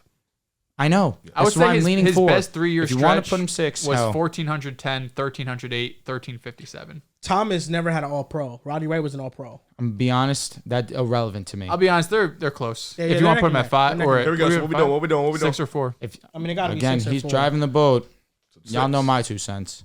All right, so we're putting him 6. You're putting him 6? I'll put him 4. Okay. Okay, thank you. I like that you conceded. I with do Drew. appreciate that also. He didn't concede. He listened and You appreciated definitely the ball. did. Next name up, Steve Smith Sr. So what do we have open right now? We have Six, 1, one, 2, two, and 6. Yeah, you conceded for sure. Roddy White should have went 6. That's what I'll say. I'll just leave it at that. He Steve should've went Smith 6. is 2. Yeah, I'm cool with that. Yeah. You sure? Is he better than Andre? I don't know. Well, it's cooked. But we're gonna have to do. I We're like gonna have to Steve deal Smith with it. Senior. You sure Steve he's Smith is You're 2? positive he's 2. Over Andre's top. He's not better than Andre Johnson, bro. There's no way. Well, you're done now. Like it's either 1, 2, Wait, or what was 6. our list? It was Andre Right now, Johnson you have was our- Andre at 3. You have Demaryius at 4. You have Roddy White at 5. I would put Should've Steve put- at 6, yeah. respectfully. That's nuts, bro. I don't think it is. Roddy should have been 6. Steve's peak is not as good as these dudes. He played forever and he was really fucking good. He was short as hell too, little stocky dude, like running dudes like over. even his last couple years in Baltimore, he was still nice. But peak for peak, I'm taking all I did these say that. dudes. Yes. 15, 63, and 12. 14 and 6. God, Joel is not too off. Steve days. Smith Senior had 8 1,000-yard seasons. He played for a minute. He played for 15 years. 5-time Pro Bowler, 2-time All-Pro. This is great. Peak for peak. Yep. It's not all-time accolades. This is not. I would take talent Steve over stats. Roddy. I would not take Steve over DT. Well, I mean, we're cooked with No, that. I know. I'm just saying. I'll be honest. What was Andre Johnson's best season? Steve Smith's best year was 1,500 and 12 TDs. Yeah. God. With 103 receptions. 2005. Who's his quarterback? And he made the Super Bowl Andre that did year, back-to-back years of basically 1,600 yards. Who's his And- QB? Who's Matt Steve- Schaub. Yeah, he did not. No, I'm have talking about Steve quarterbacks. Smith. Jake Delhomme. Jake Delhomme. Yeah, that's fair. And he had never Cam. had quarterback play. And Cam. I think for a Andre. year. I think Andre's peak was definitely better than Yeah. Steve's. Yeah, he had multiple 1,500. He had 3 1,500-yard seasons. So He what, had a we doing, 14. fellas? Clock's off. He's going to I mean, listen, I'm not against it. All right, so 6. I feel like we got some hitters coming out. I feel like Calvin's got to be here, or Julio, or So one Joel, of these dudes. 6 is where he's at, or you want him at 2? It's up. This It's, is just that's looking on at you, the Joel. seasons. So if you want to go 2, that's your call. He is not better than Andre Johnson, though. well, you already put him at 3. So I think there's a better argument for him being 6 and If 2. we talk about peak for peaks, then you guys are essentially mentioning a time period or a season, correct? I'm saying like, of course, like your prime, like 4 or 5. Because Like, if we say peak for peak and he says Cooper Cup's 1, right? well, he's only had 1 year, right? It was the best season ever. Yeah. Cooking, but his prime is essentially Because 3 to 4. I think that Steve Smith had a better year than Andre Johnson's best year. I think Steve Smith Sr.'s best year was better than Andre's best year. He had 12 touchdowns. But Andre was consistently better. Andre Johnson is 1,500-yard years. He didn't have double-digit touchdowns. He Steve had Smith 8 Sr. and 9. did. And the year I know, and he's so close. And the year that Steve Smith Sr. had that year, they went to the Super Bowl. Okay. I Really? mean, Yes. They lost to the Patriots, but they went to the Super Bowl. it's really hard to put it on a receiver that you got to the Super Bowl. Like it's football, you know. All right, let's look at his numbers in that playoff run. That shall we? To just see. Just the last thing, and then we'll pick a I place. just want to see. Because I feel like these two next names are bangers. His playoff run, he had 20 in 3 games, 27 receptions, 335 yards, and 3 touchdowns. That's elite. Okay. 112 yards per game. All right, I hear that. It was amazing. 6. Joel, you're the final guy. You're the, what we you're the, doing? yeah, I mean, Steve Smith Senior, man. put him at 2. You want him at 2. Put him Put him at 2. The disrespect The next is crazy, one, bro. Dehls can take. I just take don't leader. think there's any world where I was watching football during that time and thought Steve Smith's a better player than Andre That's because Johnson. Steve Smith's prime was in the middle of the 2000s. It was like 2005. 2005 I mean, was his I guess best Andre year. was more Late like sevens, late 2000s, early 2010s. What are we doing, Joel? I'm going with Steve Smith at 2, bro. All right, got it. Next name up, Brandon Marshall. He's last. All right. He's last. All right. That's He's not last. insane. He's last. Brandon Marshall was amazing. Yes, but he's last. Under- Don't allow the Jet season to flood I your know, thought he can't process. be 1. And then the final name that has to go to number 1 is, drum roll, please, Mr. Chad Ochocinco. I'm fine with number 1. I'm So fine with you number guys, one I also. feel like y'all, We y'all fake disrespected cooked. Andre. Andre, I do Yeah. agree with that. I think Andre should have been at minimum. In my humble opinion, I would have had Andre at 1. Yeah. I would have had Chad at 2. You Steve at stay 3. giving number 1 first. You should, if you know that by now, then why do you keep putting him at 3 or 4? Run your list back.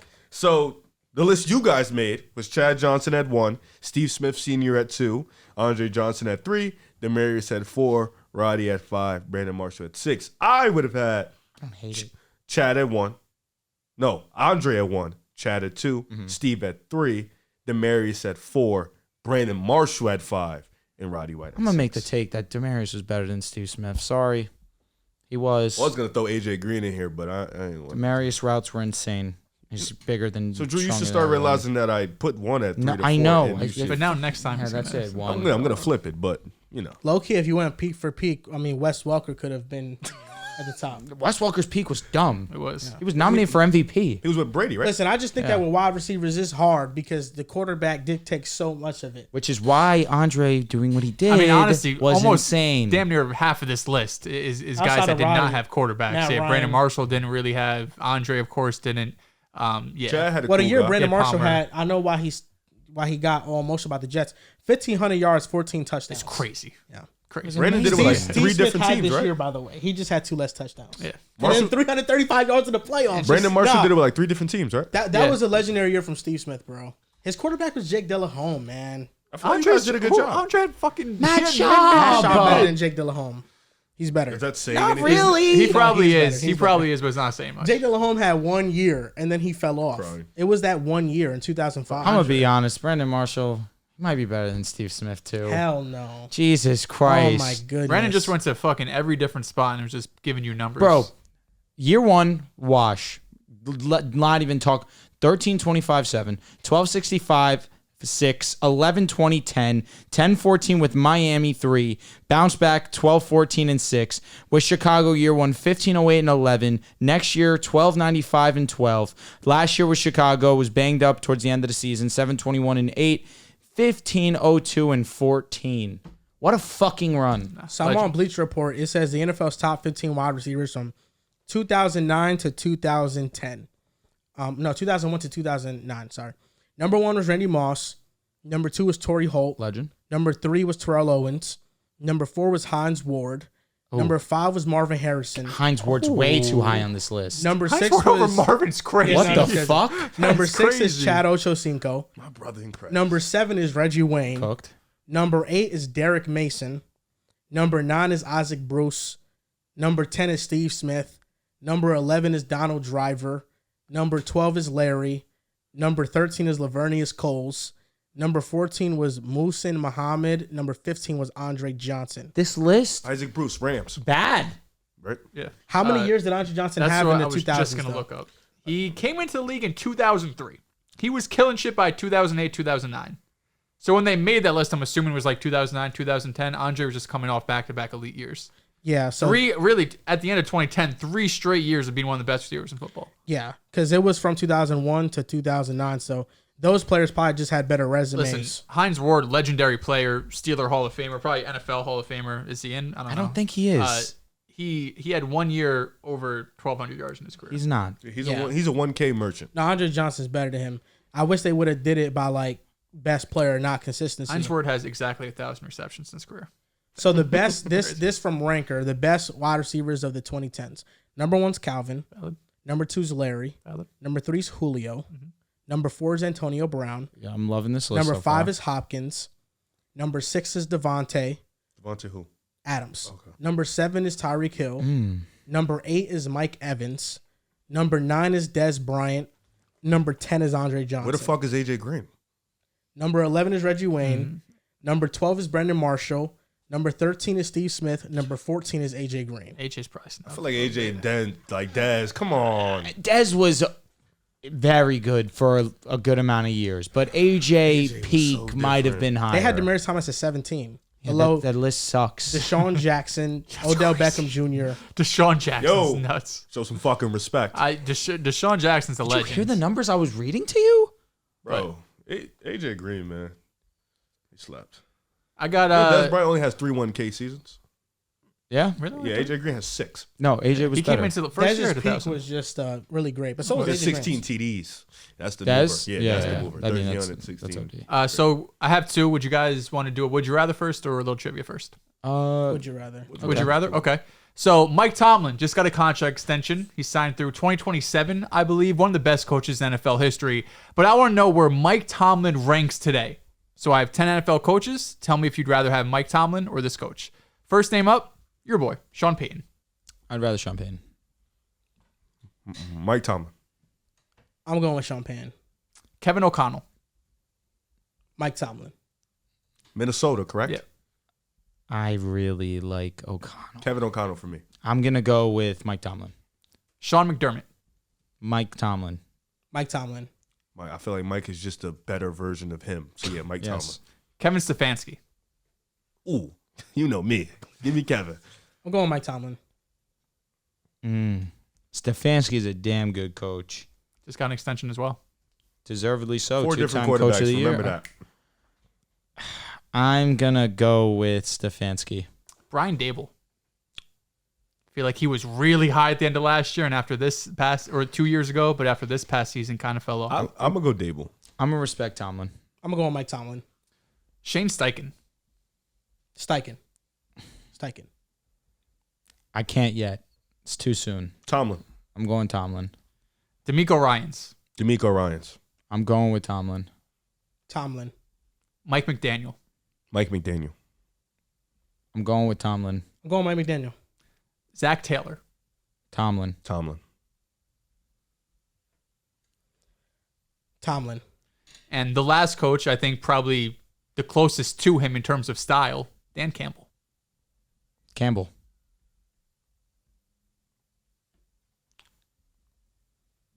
Tomlin. Man, it's just about the personnel that these two guys have. It's Dan Campbell just because he can hire a good OC. That's really, I respect that. that's really it. Crying. You not an Arthur Smith guy? No, not no more. Damn. I felt like it was me and you on the Arthur Smith wave. Low key in the beginning. So my second piece, the trivia. Second had piece, huh? second piece? Got it. What about Who the ha- first? How long is it? That's a good question. Who has the worst hands in the NFL? Ah, We're doing this based on drop percentage, and I'll give you guys one hint. This like is 1 million running receivers. backs, receivers, tight ends. This is a lot of people. No I think. superstars in the top 10. Deontay Johnson. I want you guys to think here. Deontay's Can not you on give the us list. a conference at least? I mean, there's 10 names. There's both conferences. shit. You Want a full got list. 5 running backs. 1, 2, 3, DeAndre 4, Swift. 5 running backs. Swift is no. Are you going to start giving logos? Give logos. Give logos. I don't know what that means. Just team name.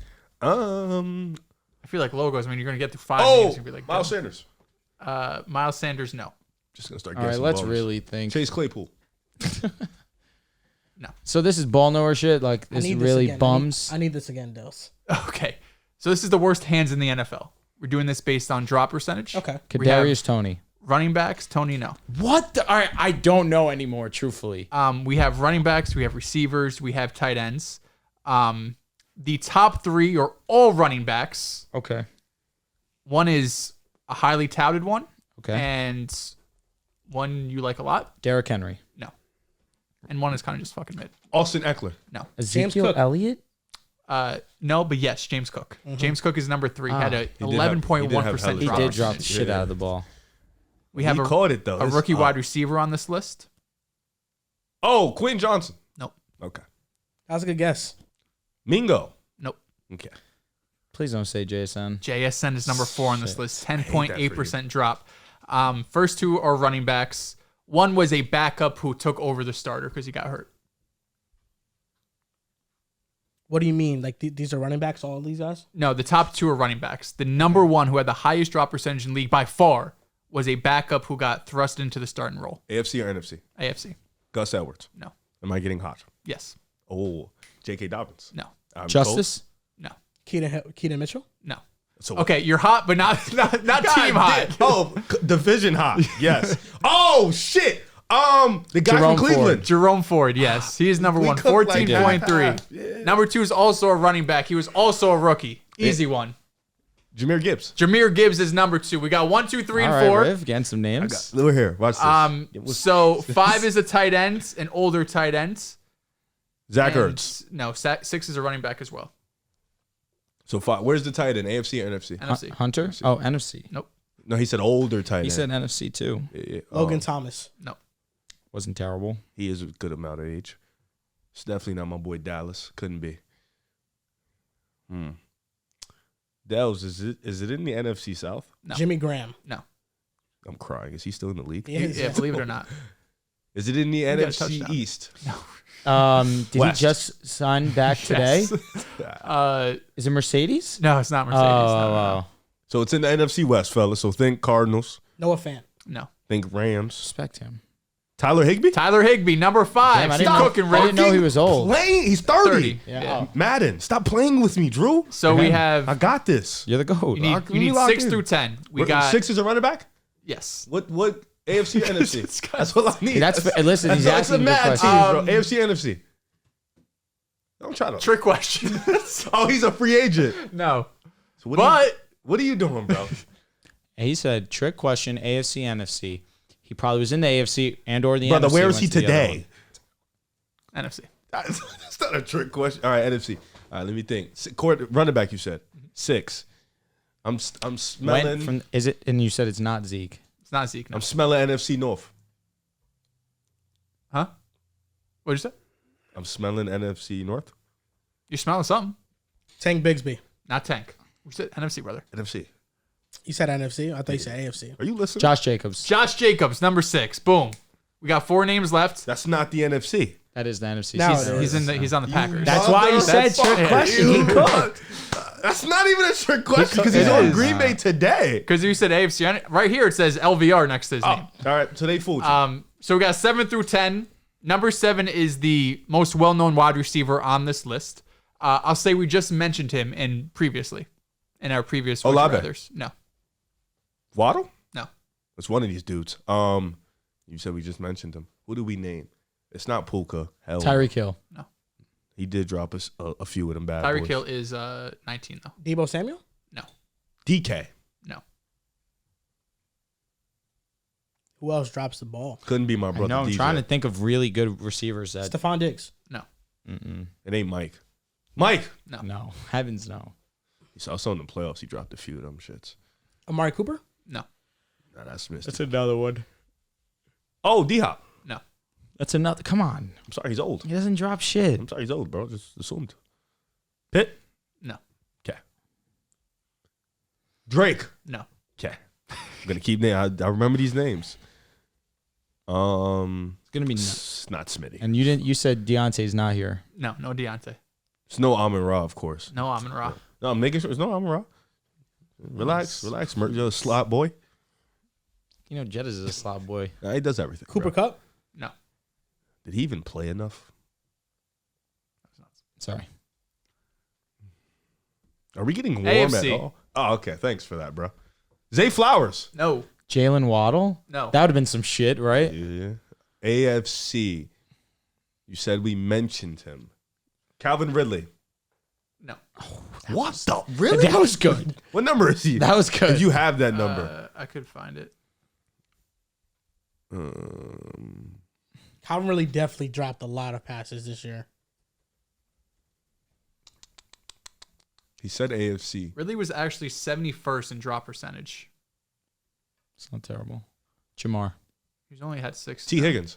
Yes, T. Higgins. Nice. Riv, you might have fucking this entire list so far. Facts. I'm a cooker, bro. All right, so we got 1 through 7. 8, 9, and 10, we got 2 running backs and a tight end. A pair of these players are on the same team. That helps a lot. You know, there's a lot of running back and tight ends on the same team, Hawkinson? No. The running back. The single running Oh, back. okay. Maybe they were teammates last year. They are no longer teammates because the running back switched teams. Saquon Barkley. No. Aaron Jones. No. The running back you said switch Yes. teams. Yeah, I don't got Tony it. Pollard. Tony Pollard is number Which means 8. Jake Ferguson. No. Brevin Jordan. No. He's not a Dalton teammate. Schultz. No. Wait, you said running back and tight end are on the same team? But Rico, Oh, shit. No, Rico Dowdle. no, No. what's his name? Schumacher? No. Agbun. they were teammates last year, Riv. They're no longer teammates now. So he's on Dallas. I said Jake Ferguson. Oh, he Brandon was. Cooks. No. No, he's a tight You end. said It's a tight end. end, didn't you? There is a tight end remaining, but this isn't the pair. My apologies. Oh, the running back is. And the receiver. So He was Vaughn. No. We got the running back done. All right, Michael so Gallup. Brandon- Thank yeah, you. yeah, Michael all right. Gallup, confused. I number didn't know what 10. you were saying. All right, so We now- got one player left. Uh-huh. Tight end, number 9. AFC or NFC? I would say he had a breakout season this past year. Trey? No. Dalton Kincaid. No. Dawson Knox. Njoku. Njoku, number 9. Okay. He's There up we here go. for real. Huh? He's up here. Number 9. So it was 1 through 10, Jerome Ford, Jameer Gibbs, James Cook, JSN, Tyler Higbee, Josh Jacobs, T. Higgins, Tony Pollard, David Njoku, Michael Gallup. Shout out to Joku, man. That was fun. Because when Joe Puka Flacco was, got out so there, a he was- couple of notables. Puka was 13, which was surprising. Did get a ton of looks. Rasheed Rice was 15. Tyreek was 19. Bijan was actually at 20. That's about it. All right. My this week in the NBA is because I've been on brand. We're in the NBA Finals. But what I need you guys to do for me is name me the players that average the most points per game in a single series in the NBA Finals. Kevin Durant. Kevin Durant. Michael Jeffrey Jordan. Now let's calm down. We're all going to get one guess each. We're going to go in a circle. But I did say Michael Jeffrey Jordan. And you did say Kevin Durant. And both are correct. Michael Jordan, number 1. 43. 41 points against over Phoenix. 6 games. You're going to have to give me the year also. 93. All right? It's 92, 93, so that's correct. You said Kevin Durant. What year? That first year, 2017. Correct. He averaged 35. That's number 10. Kevin LeBron. Durant. He breathes LeBron dynasty, James. What KD. year? God, what You're an year? idiot, We need bro. years. We need years. 20. 2016? No, 2018. Wrong. 2017. So, Wrong. It's old in 2000 and... No, it wasn't 7. You guys think was too hard about one it. of the Heat years? 13. It was not. No, it was 2020? 2021. No, it was no. What? So it has to be one of the Heat years? 2015? Yes. It was 2015 when He averaged more than? He averaged 35.8. Really? I Yes. thought he averaged more when he's by himself. No, that's That number was when he was by number himself. 7. Kyrie and Kevin Love were injured. Yeah. Serious. No, All right, I'm talking so about You need to give the me one like they weren't even on the team. You need to give me the top 12. You have number 1, you have number 10, you have number 7. Again, you need to give me the year. Well, Michael Jordan in 92. Bang. 35.8, number 8. Yes. Well, Dwayne Wade in 06. Dwayne Wade is number 12. He averaged Steph Curry in 34.7. 2022. He's not here. Rick Barry. Rick Barry, number You need 2. a fucking year, bro. What year? 57. I don't fucking know. All right, no, 67. Okay. He averaged 40.8. God damn. Steph's not up there? Steph is not here. What was the lowest points per game? 33? I'd have to look. Okay, never mind. It's okay, bro. You ain't got to do all that. All right. Hakeem. Kim is not here. All right, now it's Joel's guess. Shaq in 2000. Dang. Shaq averaged in 2000. He averaged 38 points per game. He had another one, Shaq in 01. Bang.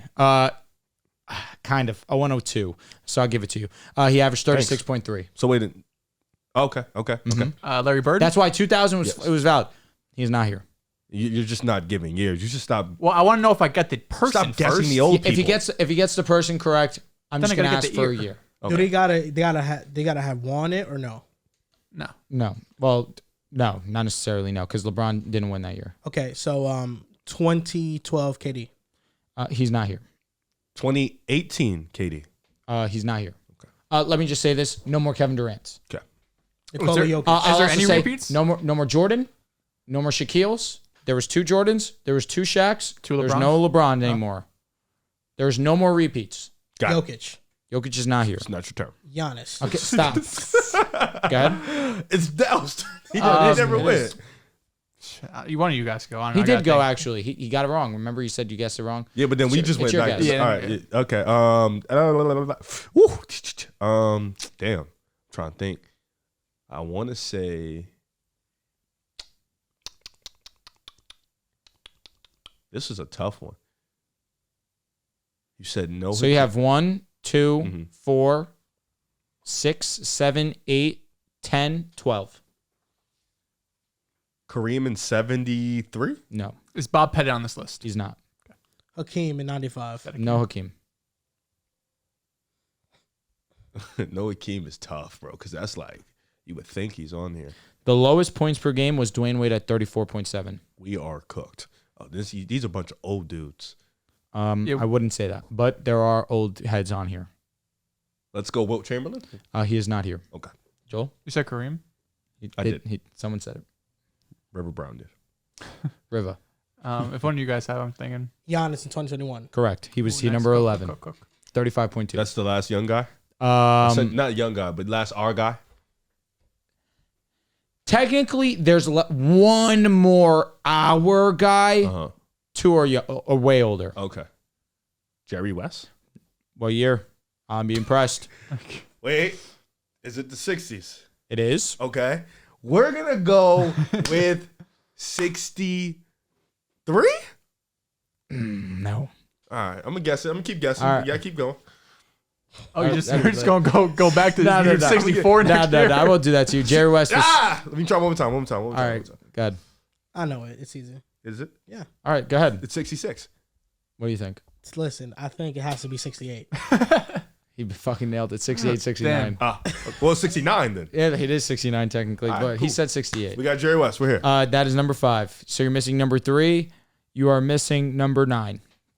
And I'll be honest, you should get number 9. It is not Kobe. Is Elgin Baylor up here? Elgin Baylor is number 3. Damn. What year? God damn it, 67? Yes. Damn. Oh, I 67, capped. 68. I capped. Ah, he's not up here. I was looking at the wrong year. It is not 67. Oh, but he is up here. Oh, it is Elgin He's for sure. 65 then. It's not. 66. He averaged 40.6. What? 40.6 in the 61-62 season. Oh, okay. So he did it again.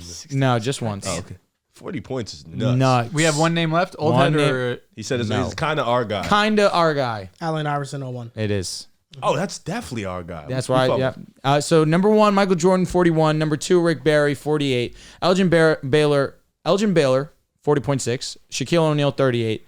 Jerry West, 37.9. Shaq, again, 36.3. LeBron, 35.8. Jordan, again, 35.8. AI, 35.6. KD, 35.2. Giannis Antetokounmpo, 35.2. And Dwayne Wade at 12, 34.7. You know, I actually feel much better about the Steve Smith senior slotting. I didn't know that he won Triple Crown. Okay, that matters. Yeah. In the 05, the year I was talking about, he led the league, yes, in receptions, yards, and touchdowns. Well, how many touchdowns he had that year? He had 12 That's pretty good. with 1563 yards, 103 receptions. Yeah, so he had Triple Crown that year. So they made the NFC Championship, not the cooked. Super Bowl. That's a great year. In 03, they made the Super Bowl. They lost. And then in 05, they made the Conference Championship, and they lost. And in that playoff run, he had 300 yards, 335, I think, in 3 games. So He had a great season. Steve Smith, man, listen, you say I'm Heightus, Hey, not to him. True. He's 5'9". Steve Smith's one of the He won- toughest he pound won for pound Triple Crown. players ever. Triple Crown's tough. That moves Triple a lot of Crown is people. definitely no small feat. What was his Triple Crown? 1,500 yards? Nah, Triple Crown, you just have to be. No, I'm saying what was his, though? Yeah, Yeah. It was 15. 1563, I Oh, believe. Cooper's clears. Cooper is the best season ever. What was his shit, like 1,900? 18? 18. Calvin's season was tough, too. What was that, 2K? He had almost 2K. Oh, my God. He had 19 something. This guy. 1984, was it? I don't know. I don't know. It was close though. Speaking about wide receivers, it's been a really wide receiver heavy show. Justin Jefferson got a new contract, 4 years, $140 million. He now becomes the highest paid non-quarterback in NFL history. It is much deserved. What do you guys think is in store for Jefferson in 2024? Let me say this. Shout out to Theo Ash. He put together a great meme. He says, "What am I gonna do? Not put gas in my car? Because you got to go somewhere. You need gas. Yeah, no shit. You're gonna pay Justin Jefferson. No, he's not gonna regress. Look at the numbers, how he played with Nick Mullins to close out the year when he came back from injury. He's going to be fine. If you're going to tell me he's going to regress, I'll be shocked, even though I know you believe in Sam Darnold.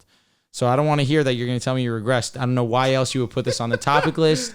I know you'd like to surprise me. Brewing, because man. here's the thing. You're the biggest Jettas guy I've ever known. Will always be. I like to think you and I are pretty fucking high on Justin Jefferson. You've never shown me you're never said a word, You've always like- been Justin Jefferson's the best in the league. At worst, number 2. If you're gonna sit here and tell me that he's not gonna be good this year, I'll be floored. But go ahead, floor's yours. You mentioned Nick Mullins. 6 games with him, 38 receptions, 588 yards, 4 touchdowns. Elite. 5 games with Kirk, 36 receptions, 571 yards, 3 touchdowns. He's the greatest. He was on pace to be even better. Nutted. I think the question is not even if he's going to regress. I think the question is, can Sam Darnold lead the Vikings to the playoffs? Can he lead them to the playoffs? You're the one who put the question on here. Why Right? would Sam Darnold- Why- frame it differently. Justin got paid, and we're talking about Sam Darnold. How about we start with how many games does Sam Darnold start this year? I think Sam Darnold starts the entire season. JJ been done in training camp. Yeah, I heard Jay's gotten better at it. That's cap. No, no, he's been getting better at it. French Things cap. been getting better. Yeah, no, He had a great practice the other day. Darnold, from weeks 12 to 16, 2022, I hold these weeks dear in my heart. Uh-huh. Completed 61% of his passes, not that great.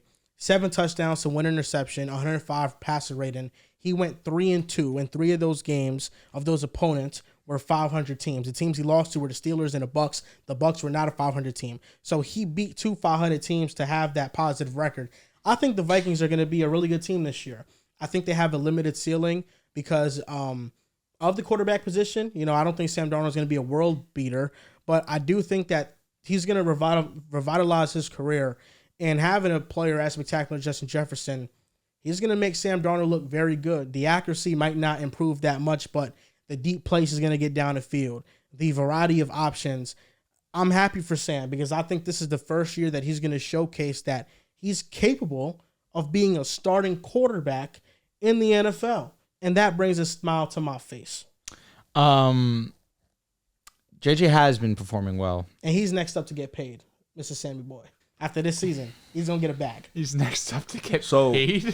Joel, let me ask you a question. Even if he had a spectacular season, they just drafted JJ in the first round. No, he's going to the Giants. Joel, would you say that the pieces at Minnesota are going to elevate his play?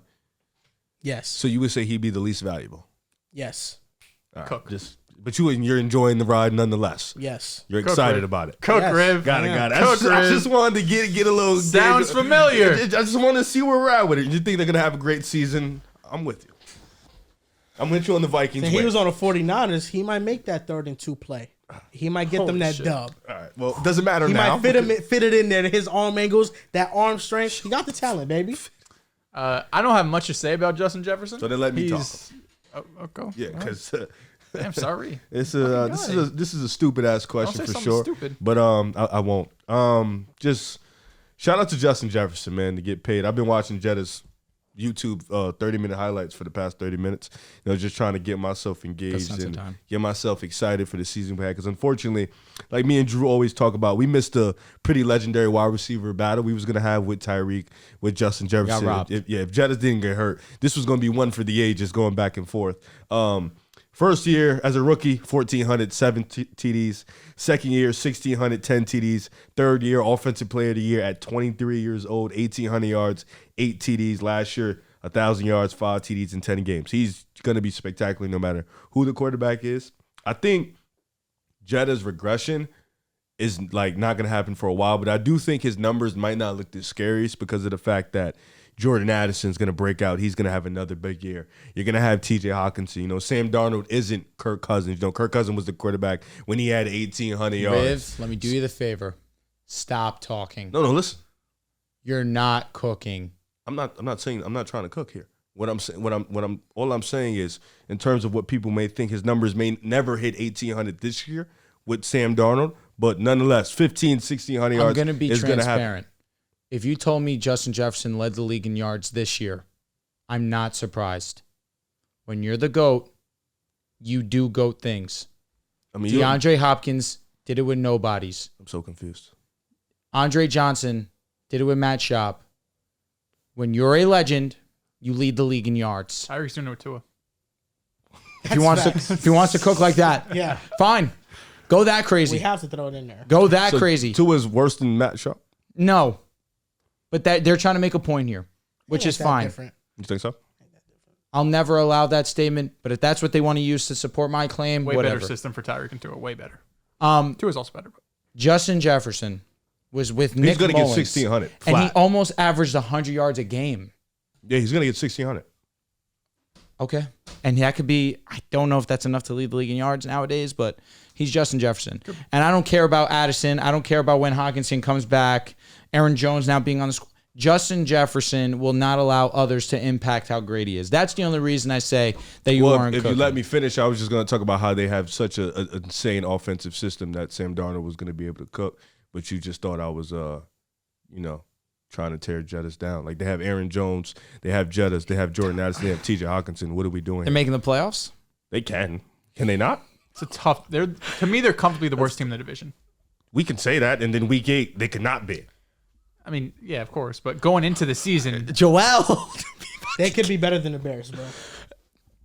That's not gonna be- signed and sealed. They're it's just gonna going be to be tough. better than the Bears. no, it could. That's the one team they have a chance of being over. Yeah. But even They still, can't be a 7 seed? At best, they're third best team in the division. They can't be a 7 seed? They're gonna get. I guess in the NFC, they You would take need Minnesota over 9 the wins. Bears. You? Me? No Give way. it a no. buck. That's such a tough thing for me because you got my brother in Christ on one hand and DJ Moore You on know the what other we should hand. do?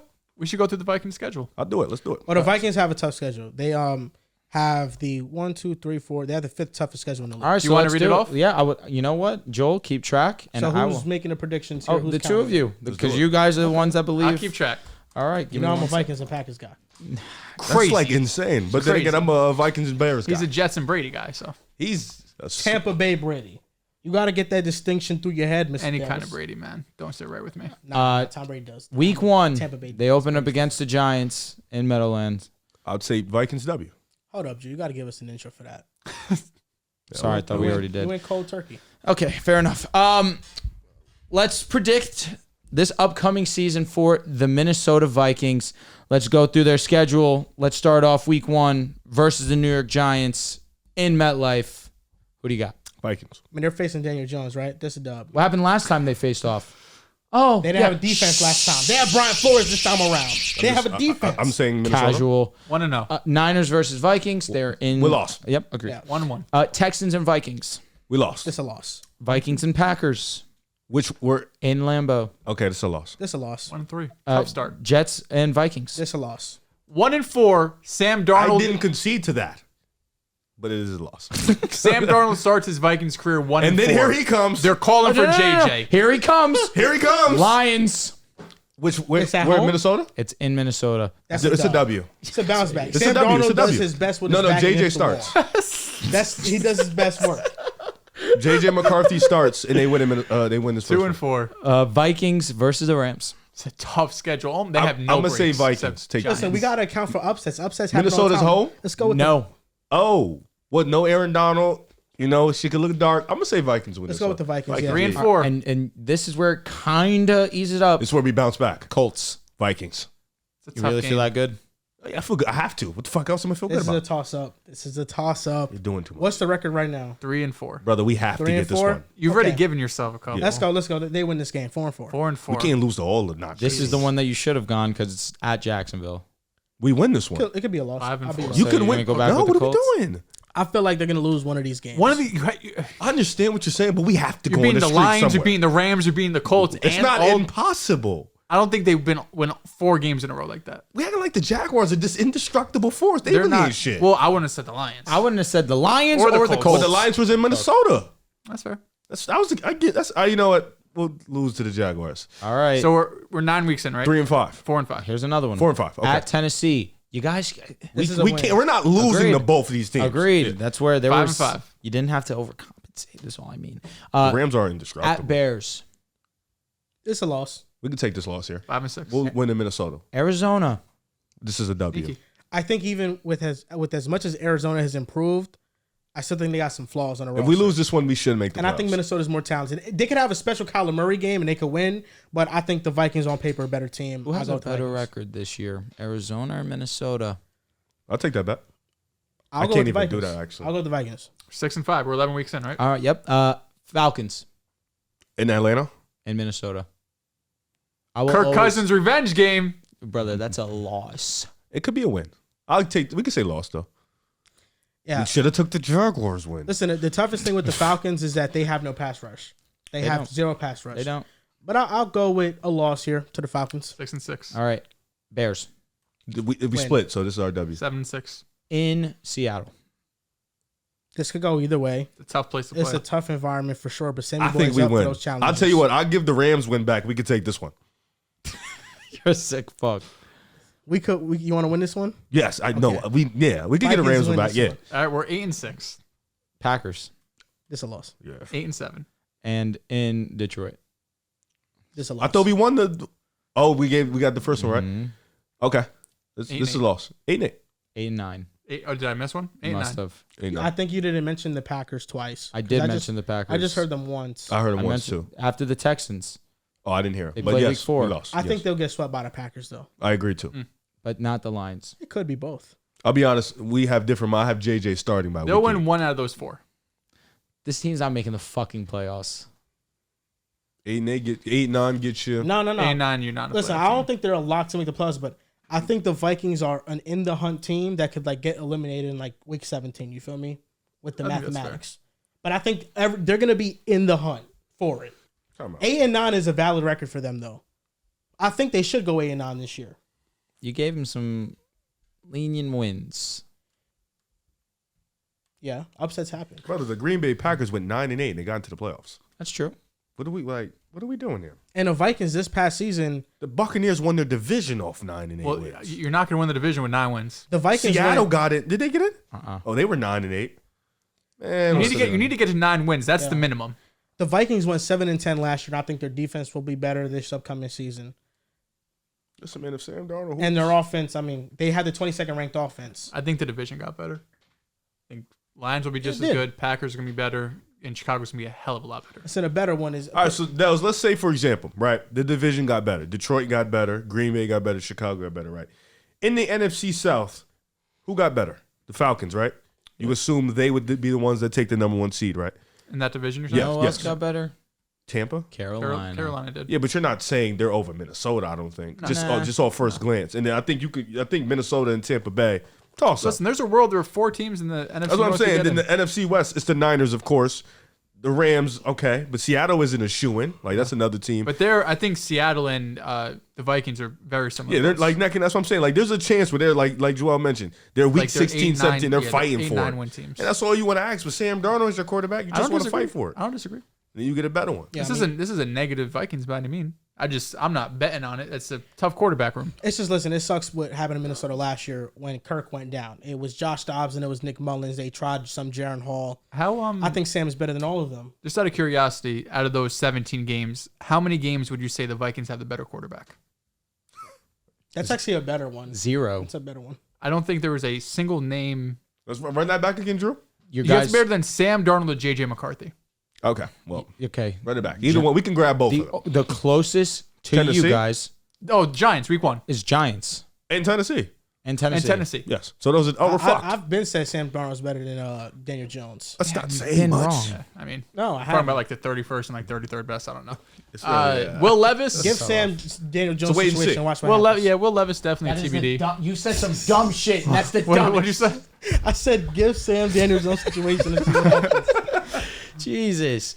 But are we projecting here? Because Anthony Richardson and Sam Darnold, I think Anthony Richardson. What are you ceiling is about to much say? higher. You just did your What do you- quarterback list. Where was Richardson?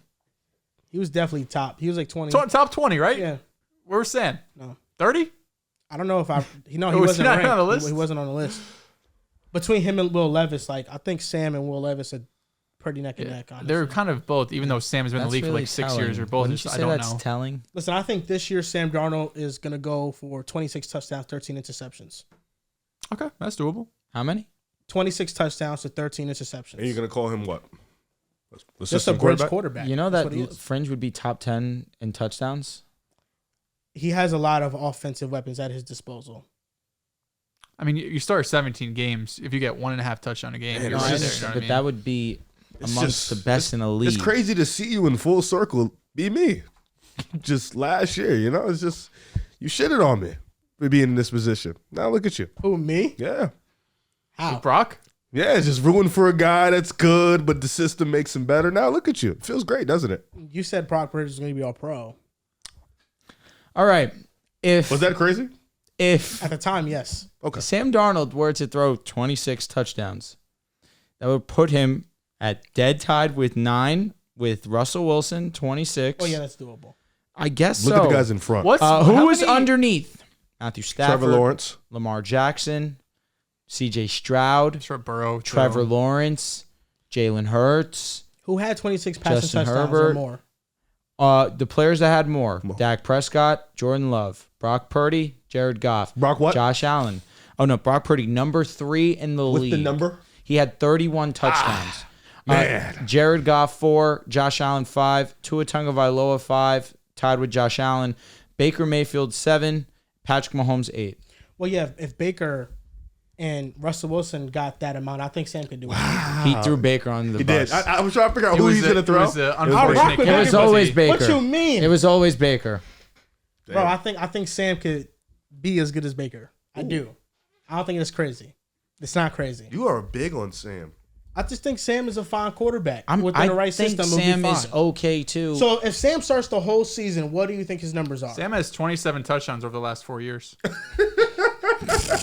28 interceptions. Yeah, brother. But stinks. chill. Look at his best season, bro. His best season, his second year, he had 19 touchdowns. with 13 no picks and a weapons. 62%. I know the situation is horrible. You don't have to tell me. 26 and 13 though is at like I'm jokes thinking aside, it's doable. 21. If he starts the whole season, 21 and 17. I'll be honest. If he's only producing 20, 21 and 17. he's Yes. not starting that long. If that's what he's producing, I would say like JJ's 21 coming and 10. I in. don't think he'll throw a lot of interceptions. 17 is They a start lot. off like 1-4, 1-5. Man, he has a game, 0 touchdowns, The 3 picks. Who knows? JJ's coming in, man. Now, what if He JJ throws 17 picks, he's done. I don't think 26 and 13 No, if he throws is 17 crazy. picks, I he's don't out think the so league. either. That's a very reasonable year for him. Sam No, Howell yeah, it is. went 21 and 21. He has better weapons. Sam Howell. Sam Howell. They've been very impressed with Sam Darnold. Like in what? camp What? so far. What haven't. Gino put up last year? Gino, that's actually an He put up excellent 29. question. 29. He'll take care of the ball better, but like I think that's in the realm of possibility. 65%, 3,600 yards, And 20 Gino's touchdowns. breakout was 30 and 11. Yeah, that. I don't know. No, if Gino's Sam's a great getting that. quarterback. I don't know if No, Sam's getting that. no, Gino is legitimately. But why you mentioned really that with freaking Sam good. Darnold? No, because I think that I don't think Gino's year was fake. Like I think if Yeah. Sam has a year like that, it'll be kind of fake. Okay. Like I think No, if most definitely. if after this situation, wherever else Sam Darnold goes, I don't think he'll live up to the expectation. I think Gino legitimately is really good, and the Seahawks offense puts him in a lot of stressful positions to make top end throws, and he delivers on them. I think if he was in a better offensive situation, mostly just offensive line, because that's the biggest thing. He You gets think- pressured so much. You think things go right? He could be like a top 18 quarterback. Gino, No, Sam. top 20-ish, yeah. Yeah, like he could have like a Mac Jones year. Yeah. Who's going to be better this year, Jaden Daniels or Sam Darnold? Sam Darnold. I knew what I was doing there. Bet? Yeah. How about his bet on your boy Daniel Jones? Who's gonna get benched this year? Yeah. Is that the bet? Who has Does a Daniel bet? Jones get benched? Low key. Who's their backup? This guy's Drew Lock, Lock. right? Yeah. Because listen, I think it's more likely DJ gets benched, but the Vikings have a better reason for benching Sam because they have their future. Who gets benched quicker? First, yeah. I'll do it. Sam Darnold, Daniel Jones. I think. Sorry, my wire got caught here. Another I quarter. think Sam Darnold Outlast. doesn't get benched. He outlasts Daniel Jones. Daniel Jones gets benched first by the All right. Giants. He goes for longer. What? Sam makes it out the season, man. He goes for what? He goes for longer. Nuts. He lasts rounds. Yeah. Darren Waller was once on the Giants, and he recently retired from the We NFL. got some insane football topics. Yeah, we do. Honestly, I saw this one and it gave me a stomach ache. Grading this trade. Do you know who they took? And it was a The third Raiders. round. You know who the Raiders took? Trey Tucker. Trey Tucker. Yeah. Do you have stats? Yeah. Did he have over under? 400 catches. yards? Let's see. I don't know. 19 do receptions, 331 yards, 2 touchdowns. Oh, wow. This trade was Was one of it the worst third-round ever. Who cares about it? Grading the Giants trade with Darren Waller in hindsight. F's on The both Giants sides. get the F. No, the Raiders. Trey Tucker's good. Trey Tucker's good.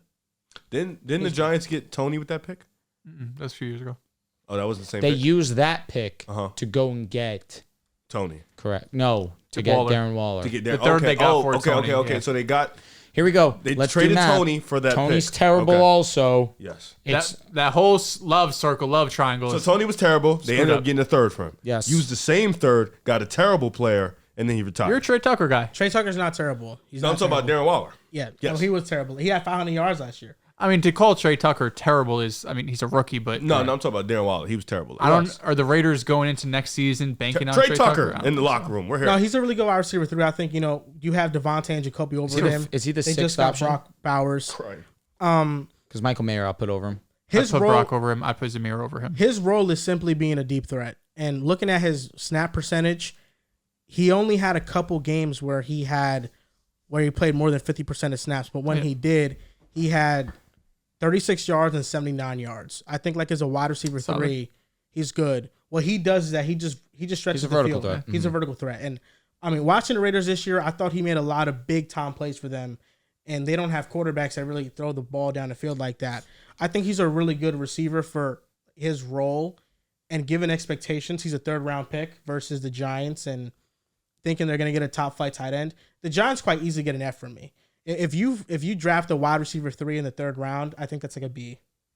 Yeah, I mean, I don't know if it's signed and sealed that Trey Tucker's a guaranteed wide receiver 3 going forward with just 19 catches rookie year. Very well it can turn into it, but I don't think that's stamped just yet. The Raiders, regardless of draft pick, I mean, we kind of stole. I think, of course, the Giants, if they knew ahead of time that Darren Waller was only going to last 1 year in New York and was basically injured the entire season, even when he came back, he wasn't 100%, they wouldn't have made the deal.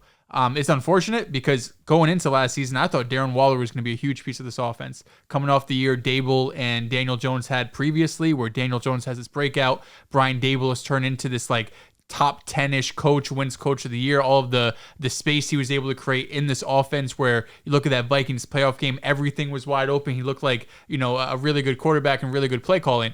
This year, though, everything on the Giants went to shit. Offensive line, injuries, Daniel Jones, even Brian Dable had some issues with other coaches and players on his own staff that got reported after the season. So both sides, I'm giving the Giants an F. I give them an A for effort. You tried to go get a player for your franchise quarterback because you gave him $160 million.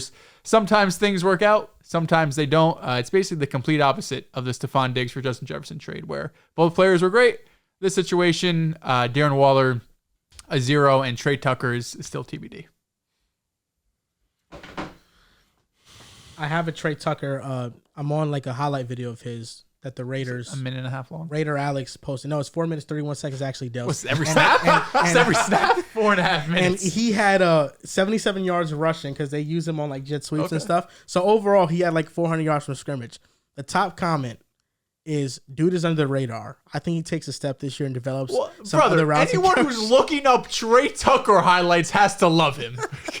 No, he is good though. He's good. Did any of those come in that Chargers blowout? Was that his big game? Out of curiosity. Yeah, I got the game log right here. So, his biggest game was the last game of the season versus Denver, 79 yards. Okay. 5 receptions, 79 yards. His biggest games of the season were Week 17, Week 14 versus the Chargers, The blowout? 59 yards, 2 touchdowns. Yeah, okay. I was that didn't. Versus the Giants, he had 52 yards against them, and then versus the Patriots earlier that he had 57 yards. Yeah, no, I think he's just really good in this role. Listen, between like him and Jalen Hyatt, long term, it's a toss up. Honestly, Crying. it is. It is. Would you rather Trey Tucker edition? That's what the people Or want. Jalen Hyatt. Jalen Hyatt, 23 receptions, 373 yards, We don't have to have this conversation. 0 touchdowns. I'm just saying. I think the upside is probably there with Hyatt. I'm surprised you're not a Trey Tucker guy, Drew, because he ran a fast 40 time. You love I am 40. a 40 merchant. You are. Listen, I wanted to really get into this topic, Dehls, They said because Taekwon had a good camp. I mean, I'm not holding out hope, man. I'm not holding out hope. I got 3 guys here that are Jalen Hurts guys, I think. Maybe 2.5. I don't know about Riv or not. 2. 2.5. I was riding it, huh? He's halfway out. You started riding right when he fucking fell Nah, off. bro. Maybe I Imagine caused supporting that. a half. Like he was like, yeah, bro, I'm a half. Because I'm the truthful. You know? Stand or not. I can't. I just no. I'm an Eagles fan. So when he's an MVP candidate this season, We're here. no, we're here. The thing is, MVP or not, I'm always here. Well, listen, that's a question. I don't know. You weren't here last year. How? Because when we were losing, you were sitting there mute. I also picked you guys. I picked against you guys picked in the Bucks. playoffs. That's what I'm saying. You don't be here. You could be right. You don't be here. The team was ass. Hey, listen, brother. It was bad. The Jets were ass. You were there. He acknowledged they were bad. I did. He didn't trust Jalen Hurts enough. He always says great ones get you one. Yeah. Got him fucking 2 the previous year. Ah! I was about to say 3. Listen, man, I'm here whether we suck or we nice, you know? Hey, listen, I think the Eagles have some optimism. You like heading the into Bills next more than the season. Eagles quite easily. No, I like Josh Allen more than Jalen Hurts. Oh, no, Josh Allen is more entertaining to watch, 100%. I mean, Josh Allen is Great. one of the most. He's different. He's Yeah, different. legend. Sure. I don't know. I could say that about you. With what? That you like Detroit more than Denver. No, Tua. Yeah, Tua. there you Sorry. go. Tua That's more than accurate. Denver. That's accurate. Easy. That's We'll embarrassing. never run from that. We're the worst team in the game. So? It's hard to Yeah, be You're, a fan. you're a bigger Curry fan than a Bulls fan. Oh, you're cooking. I was a Bulls fan. D Rose was there, man. Those are them days. That's the same man. shit with Denver. Yeah, Tua at I'm least not a gives me Bulls fan no more. something Y'all that I keep can associating smile me about. with them You're bums. done? I've been told you guys I'm done. You want to know what was the biggest highlight of my fanhood last year? We did go on a run. We did beat the Chiefs. We did you were beat the talking Bills. shit. We did beat the Vikings, and then losing to Texans. That's kind of when it all fell apart. But That Bills game was so crazy. It No, was the the Bulls fakest wanted to game lose ever, bro. so bad. I told you, bro, if Zach Levine's still in the team at the end of the summer, I'm done. I told you that. And he's still, I don't know if he's they're gonna have a still I would choice. never turn my back on Denver. here. Oh, well. You're You're better turning than your me. back on Chicago. Yeah, I'm gone, bro. If he's there in August, I'm done. Like, I would take anything at this point. Just throw a first from 2029. He's pretty terrible to have on your team. Get 40 mil. He doesn't even play. Future Sixer. Here When we he go. go to does the play, he Pistons, is maybe. good. He's good, but I don't got time for that. Like, I want to reset. So what do you want to talk about Jalen Hurts here, brother? Listen, I think just with the Philadelphia Eagles in general, there's a lot more optimism heading into this season. The defense has made some additions. Vic Fangio's coaching the defense now. But Jalen Hurts came out and said, 95% of the offense is new. And compared to last year where Brian Johnson was running versus what Kellen Moore potentially is going to run, I think it leads to optimism on what this offense can be and if we should expect an MVP level season from Jalen Hurts. Do you think he's going to be a top 3 candidate? Top 3. Regardless of what you think of Jalen Hurts' 2023 season, it had some ups, it had some downs. After week 11, he was the odds-on favorite to win. Or excuse me, co-favorite. Him and Patrick Mahomes are both like plus 300 We were running shit. to win MVP. It was special. To win MVP, you need 2 things. He was coming off the Bills game. Unbelievable. The overtime was crazy. To win MVP, you need 2 things. You need to win a lot of games, and you need to put up numbers.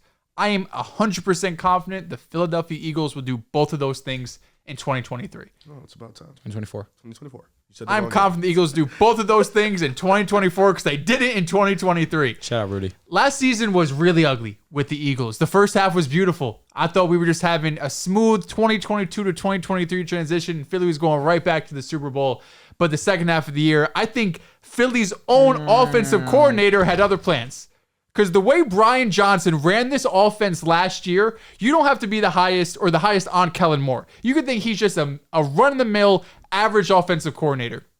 In my opinion, Brian Johnson is a bottom 5 offense coordinator in the NFL this year. It was Excuse terrible. me, last season. Yeah. He was terrible. The amount of weapons they had, the amount of talent you have from quarterback and Jalen Hurts, the offensive line, the weapons, the tight end, even the running back with DeAndre Swift had his moments. To have that great of a roster and to lose all of the games you lost down the stretch when you were beating San Francisco and you were beating Buffalo and Kansas City, you're beating the best teams in the league.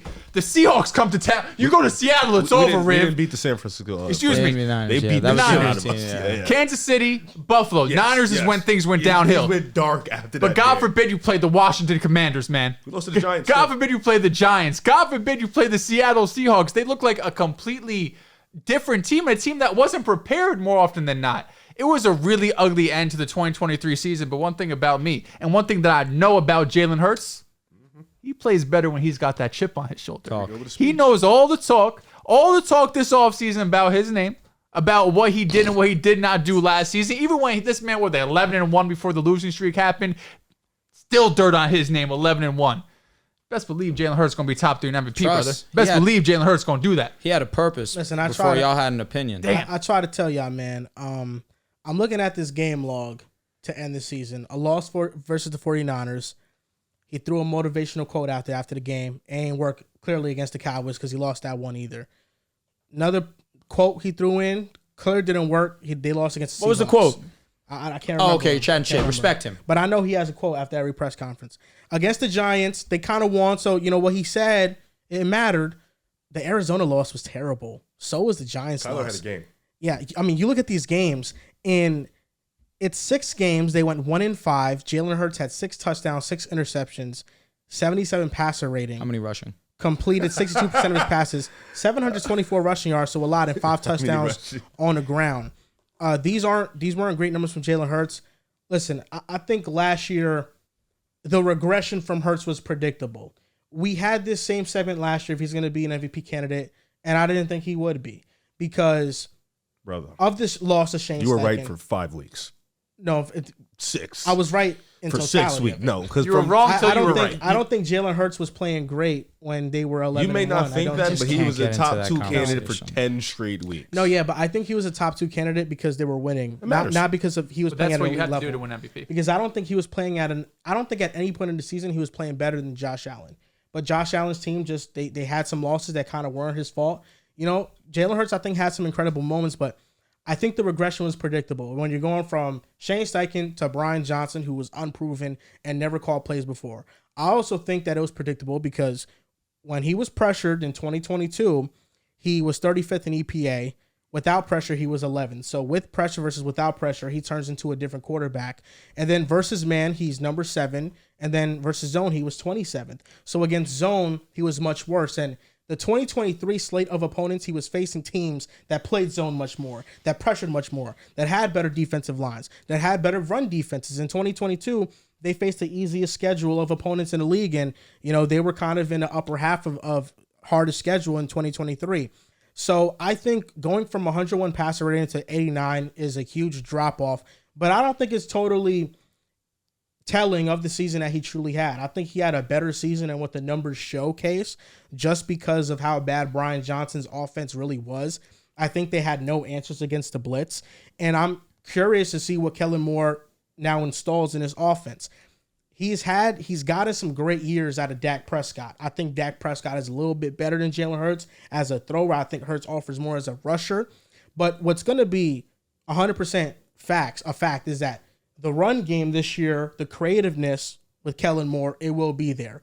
I think with the Chargers, he didn't have the ability to truly maximize his system because he didn't have the personnel with the Chargers. I think with the Eagles, he'll have the personnel.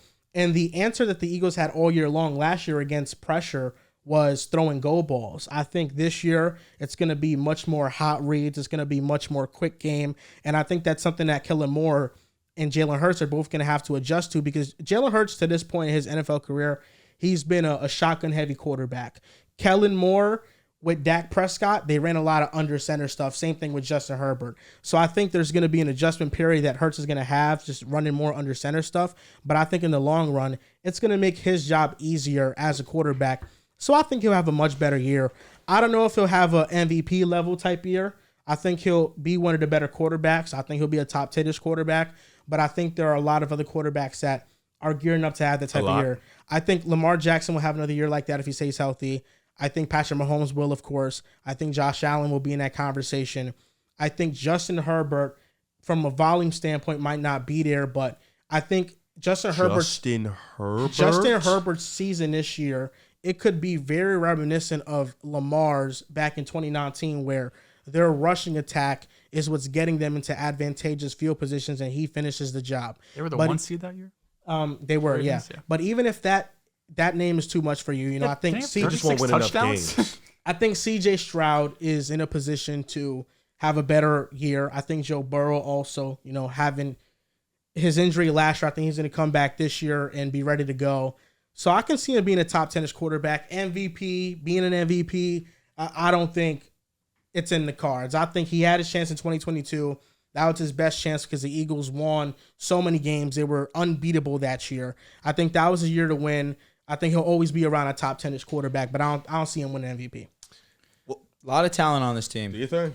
A lot of talent on this team, and I think now that you add Saquon to this mix, virtually, how do you stop them, right? You have to hope that you get pressure on Jalen Hurts and hope that he decides to rush and make a bad mistake. But now, in rushing, who are you dumping off to? You're dumping off to Saquon. That's a great safety blanket, especially considering that they had Miles Sanders and DeAndre Swift, too. Of course, you guys know that I was high on DeAndre Swift coming into last season. Started off well, but obviously the wheels definitely fell off very, very quickly. Was not that good. But now it's Saquon Barkley. Now it's a whole different story. Now you get both explosiveness, you get strength, you get hands, you get such versatility from Saquon Barkley. You pair that alongside A.J. Brown, who put together a top 4, at worst 5 season last season. Smitty is a top 15 receiver in this league. At the worst, top 20. Dallas Goedert still a great tight end option, although didn't have the best of seasons last year. There are such a great supporting cast that he has around him. No Jason Kelce, that's definitely a blow, no doubt about it. But with Kellen Moore calling plays, I feel a lot more comfortable if I'm Jalen Hurts. And I think that they'll find a way to maximize his talent, his attributes a lot better. Throwing the deep ball, I still think that he's still a great deep ball thrower. It's just a matter of reading the field and not making rush decisions, staying in the pocket and trusting his guys. And I think that with this run game being as great as it should be going into next season, it'll really be hard to sell out on one. You really can't do that. With Jalen, if he just continues, if he can just stay healthy this season, to me, yes, this is an MVP candidate. There are a lot of great quarterbacks in this league. So a lot of those quarterbacks get the tag. You said all those names, and I know you just happened to leave out your boy Jordan Love. I know you believe that that's an MVP candidate, but that's a dark horse MVP candidate right there too. I know Joel knows that for sure. You mentioned C.J. Stroud. That's another dark horse. Of course, Aaron Rodgers could be there. You didn't even mention Brock Purdy. Brock Purdy's another one that could be in conversations for it. Kirk. Lamar Jackson every single season. I won't mention Kirk at this point in time, especially because I don't know what you're going to get. No, they have the number 1 easiest schedule in the league. That's fine. I think Kirk Cousins will put together great numbers. Wins, okay, but if they get 12 wins and he throws for 30 touchdowns, he's not an MVP candidate? Didn't Hurts throw for 30 TDs when he had 14? He's a candidate, but I don't think he's a serious candidate. Yeah, total, yeah. Not through for them, though. So, to me, I think this Eagles team will be a lot better than it was last year. Clear up a lot of holes on the defensive side. They go and they add, if I'm not mistaken, they were the team to go and get Quinyon Mitchell. Isaiah Rodgers is now coming back this upcoming season. And they also did get Cooper DeJean, if I'm not mistaken. Chauncey Johnson got back, and C.J. Gardner-Johnson is now coming back to town, too, to help solidify that secondary. I mean, they did everything they could to solidify that side of the ball. And, of course, they go and they add Saquon Barkley, who you could argue is the best running back available. Bryce Huff, too. And getting Bryce Huff on the line. And he wasn't too high on those additions. Who? You. The free agent ones, not the draft ones. Oh, yeah, for sure. I think he was upset because he had no linebackers. Yeah, they didn't get anybody in the secondary, and they didn't go and they didn't get a linebacker, which were 2 strong needs of theirs. No, I agree but with you. the draft, they went and they dropped will numbers. They were fantastic. And on the offensive side, again, I'm not too keen on you giving a lot of money to Saquon Barkley, but that was when I didn't know if they were going to get somebody in the secondary. Yeah. And obviously, defending in this league, especially with the plethora of wide receiver talent that there is, that was a huge need. But they definitely addressed that in the draft. I have no concerns for that side, especially if they're going to stay healthy. They are young. It'll take a couple to get going. But Quinyon, that was my favorite cornerback in this draft class. And Cooper DeJean, I mean, the fact that you were able to get him, that was a luxury. Who knows? You might be able to play him at safety, given the fact of now you have Isaiah Rodgers, you have Quinyon, obviously big play Slay, even though he's getting to the back end of his career. This offense is going to be fun to watch, and I can't wait for it. We have a couple other younger guys, Ringo, and is there somebody else? Like our secondary, just in general, are young, and I'm pretty sure Bradbury's not going to be playing corner no more. He may be playing safety. From Eagles today, man, had to read up. Did Bradbury come back? He's on our team. Yes. Yeah, you have Josh Jobe. Yes, he's young too. Yeah, a lot of those guys are not that good though. Hey, listen, brother, young. Rigo is a rookie, man. You know, seemed like your Cowboys how they flopped out. They're not good anymore. I think the Cowboys are shit. They're gonna be similar to how they've been in years past. I bet. They're gonna win games in the regular season, but they're not a contender. Eagles today. Apparently from camp, there's a lot of motion. Dallas said there's a lot of quick throws to tight ends, running backs leaking out in the backfield. Hurts talking about 95% of the installations are new. You said the receivers and AJ and Smitty are going to have more freedom, which is what I was pretty upset about last year. I thought AJ Brown was kind of able to do what he wants. Smitty didn't get the full freedom to kind of open up his game, and I think him is like he's like such a great receiver in my eyes. But the question is, can Jalen Hurts be an MVP candidate? I think it really depends on how good you think the Eagles can be. If you think the Eagles can be a top 3 team in the NFC, then I don't see why Jalen Hurts can't be an MVP candidate. I think having A.J. Brown, having Smitty, having a new offensive system, I thought last year it held him back. Having this system now will, of course, open up his game more, but I also think having Saquon, like you mentioned, in the backfield, in the run game, leaking out and getting throws in the backfield will also help his game. And then, of course, you can never forget Hurts in the run game, adding on that to his statistics. If the Eagles rack off another 12 to 14 wins, Hurts will be in that conversation no matter what. I know you named guys that are better than him, and I agree. Joe Burrow, Josh Allen, Patrick Mahomes, Lamar, those are guys that are better than him. But I don't think the MVP conversation always has to be who are the best guys. And we saw it in 2 years ago when Jalen Hurts' team. Actually, he was 14-1. The team went 14-3. He lost one game, and he was top 2 MVP candidate. Then last year, you saw they won 10 in a row. I believe we were like 10-1. He was he's been a top 2 MVP candidate back-to-back years for the most part. So to say he can't be in a conversation again, I don't know. I think as long as they continue to win games, the defense has slightly improved. You still got a lot of young talent on the line in Carter and Davis. The secondary is a little bit young, so it's going to take them some time. The only concern for me with this team is the linebackers. I think that's the only real issue. But aside from that, I think the offensive line, shout out to Kelsey, I think you still have Lane Johnson, you still have Jordan Mailata, you're still going to be okay. But I think Hurts this year, I think he's definitely going to be in the conversation because I think the Eagles are going to be right back in the fold this year. I think they're going to be a top 2, top 3 team at minimum in the NFC. So earlier today, earlier in the show when I talked about the Eagles and their losing streak, I mentioned the team rushing yards when you asked me Jalen Hurts is. Jalen Hurts just say 700. Yeah, facts. No, that was for the season. Yeah, facts. That was in that, during that streak. For the season, Hurts had 660. In that stretch of games, he had 195 and 4 touchdowns. So he still was pretty impactful. What I'm the most curious to see with the Eagles is I know they added talent in the secondary, and their defensive line should improve with the young players they have there. Linebackers are really the backbone of your team. And if you have terrible linebackers, the entire game plan kind of falls apart. Yep. And they don't have any right now that are you can rely on. Zach Bond right now is fighting to start at linebacker, and he's somebody that with the Saints, he was used as an off-ball guy, and Nichols he was isn't on the team anymore. Rusher. You said Nichols? Nicholas Morrow? Yes. I don't know. I don't know if he's Devin on the team. White's on the team. I know Devin White's on the team. Facts. I think the linebacker battle is Devin White, Zach Bond, and the rookie. We just had him. What's his name?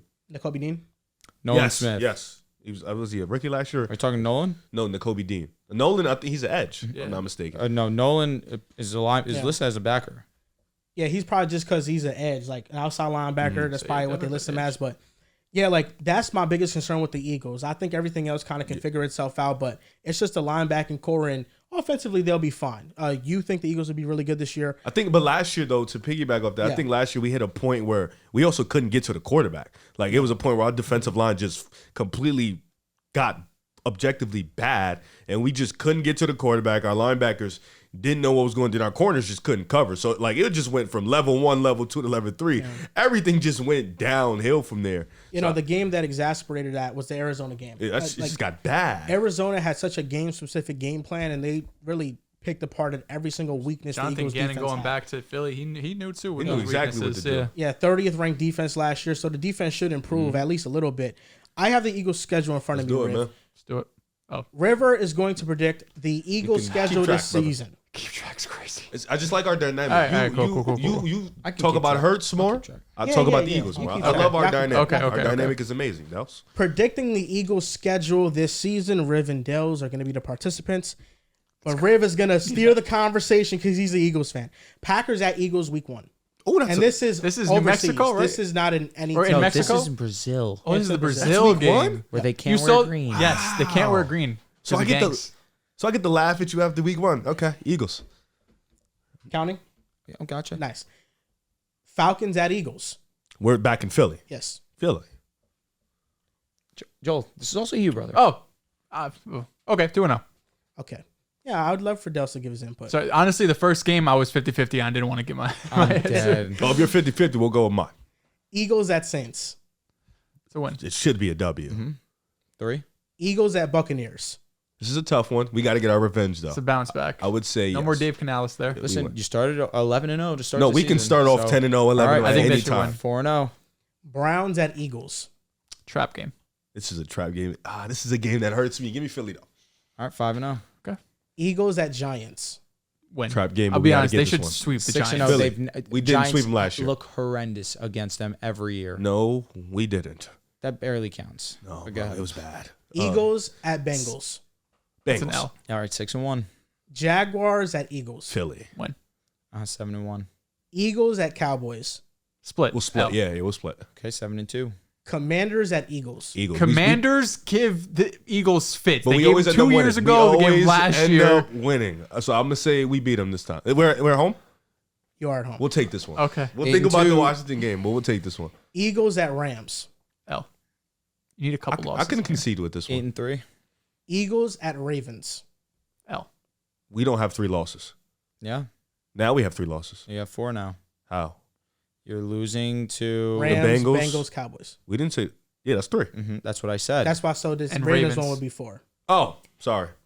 Okay, so we're at 4 now. Yes. Okay, 8-4. Panthers at Eagles. It's a win. Let's go. 9-4. Steelers at Eagles. Come on. That's a win. That's sneaky because Pittsburgh always mucks it up, but they should win. 10-4. Eagles at Commanders. Philly. That's a toss-up game, but I would go Philly. 11-4. This is to lock in first seed. We got to lock in. Cowboys at Eagles. We gave them the Dallas game, so we'll take this one. 12-4. And then the last game of the season, Giants at Eagles. Brother, what are we doing? We're at 13 wins. 13-4. Okay. That schedule isn't crazy because It we is can not, beat the Rams. It's not crazy. I don't think we'll beat Baltimore, though. That's a 12 Washington minimum. could take one. I think They that's a can. 12-game minimum schedule, though. Yeah. It should be. I like 12-5 for them. Yeah, their strength of schedule, they have the 9th easiest schedule in the league, and their We're line back. is 10.5. Okay. So We are so I like bad. 10.5. yeah, that's their line. And the Ravens game was in Baltimore. Yeah, We're that's a, tough, fucked. that's a tough game. That's a We're really so tough game. That is If we tough. go in there and win, though, I'm Week talking 1, Philly crazy. at Green Bay, That's whatever. tough. That's a great game. That's tough. It'd be gonna NFL be cooked awesome. with that one. It'd be insane if we lose. That's that the one. I'd be Thursday upset. game, or is that the? No, that's the Friday game, right? I think so. And who's the Thursday? The That's opening night. Chiefs-Ravens. Yeah, that's the opener. God. Yo, we Joel, got do you We wanna really put a get little Thursday friendly on and that? Friday We got football. spoiled. Friendly? Jordan Love's gonna have the better game. 20? Yeah, easily. Philly and Green Bay? Just whoever wins. No, I think Jordan Love's stats will be better. No, I think he's going to win. You want Yeah. me to say who's gonna win? Yeah, I thought Yeah, you. I'm kind of you doing know a he's Jordan not Love going to versus bet on. Jalen He's Hurts not going to kind of bet on Jalen Hurts. You think the Packers are going to win the Super Bowl? No, I think Jordan Love will be better. No. in that game. You told us the Packers are going to win the Super Bowl. We remember that. MVP Yeah, candidate. Keep it down. Keep it down. Keep it down. Keep it down. All right, let's. So You're okay, backtracking from May to June. No, I'm not backtracking. Brother, I you just- said that that's last my, month. That's my pick, but damn, relax. all right. So what concedes is a better game? You've already said it. But, okay. Bro, just do W or L because I agree. Yeah. No, I'm asking. What concedes is a better game? Who has more? Because total yards, we know who's going to have more. So how do you want to do this? I think Your brother I- doesn't run. I'll be honest. If Jordan Love has a better game, you should win. He's right. That's what I'm saying. Like No, realistically. honestly, yeah, no, you're spinning. Yeah, no, the Packers are gonna win that game. All right, there we go. They're setting Come the on, tone lock it in. early 20 on. cash. They're setting the tone early on. Damn, I'm having bets. You made like 4 bets. We this- might. What? This Yeah. show. Are they? I know this may be a stupid question. Brazil is our time, right? Or they're further down. No, it's They're probably in a different time for zone. Sure. It's there. I think like it's But it's probably not it's crazy. day over there when it's night here. There's definitely a different time. Okay. I yeah, don't know. I had don't to think make it's sure. that crazy. Okay, Because I they're just not on wanted the to- other side of. Because I know Florida is they're the same time. Western as us. Hemisphere.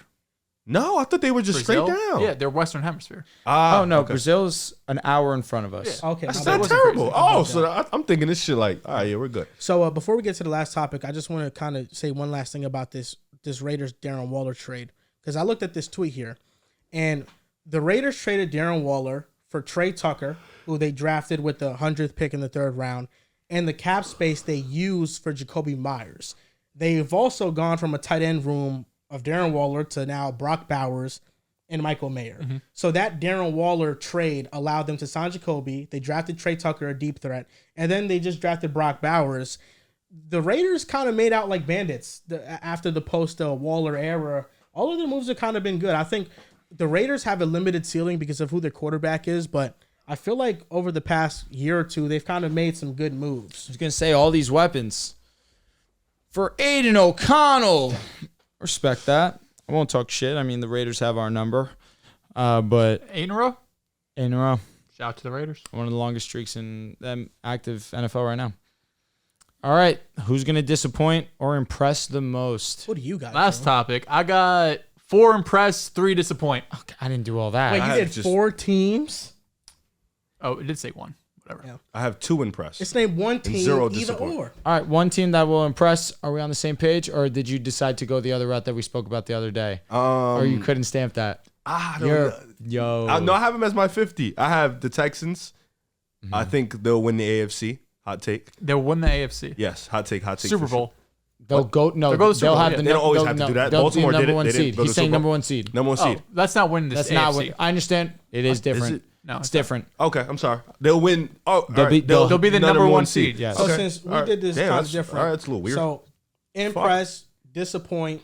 You win the AFC. All right. Did You can just go round table. with it. Technically, yeah. OKC You didn't just win said the one West. team, so. Yeah. So that's just your one team. No, I Impress. have 3. Okay. So impress or disappoint for this upcoming NFL season, Riv, who are your teams? So the first team I have is Houston Texans. You know, they had a great offseason. They upgraded the defense. They picked up Stephon Diggs from the trade. I think C.J. Stroud is going to have a breakout year, establish himself as a top 5 quarterback in the league. Hot take, they will have the number 1 seed in the AFC. My next team is the Chicago Bears. You know, they had a great draft, getting Rome, getting Caleb Williams. Their defense was great towards the back end of the year. They still have DJ Moore. They picked up Keenan Allen in a trade that really just upgrades this offense. And then, of course, they added DeAndre Swift. Well, I think they already had a good running game, so he adds on to that. And I think they're another team that could really win the division, and we could be talking about Caleb in a different light at the end of the year. And then my sneaky team that Drew wants me to say is the New York Giants. Let me just preface this.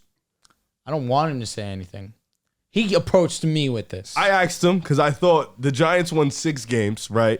And I thought they had a good draft. And they did pick up Brian Burns, and they already have Dexter Lawrence. Andrew Luck. And Their Kayvon Thibodeau, secondary, respect him. their secondary is good. They had some good depth pieces. They picked up some good guys for the offensive line.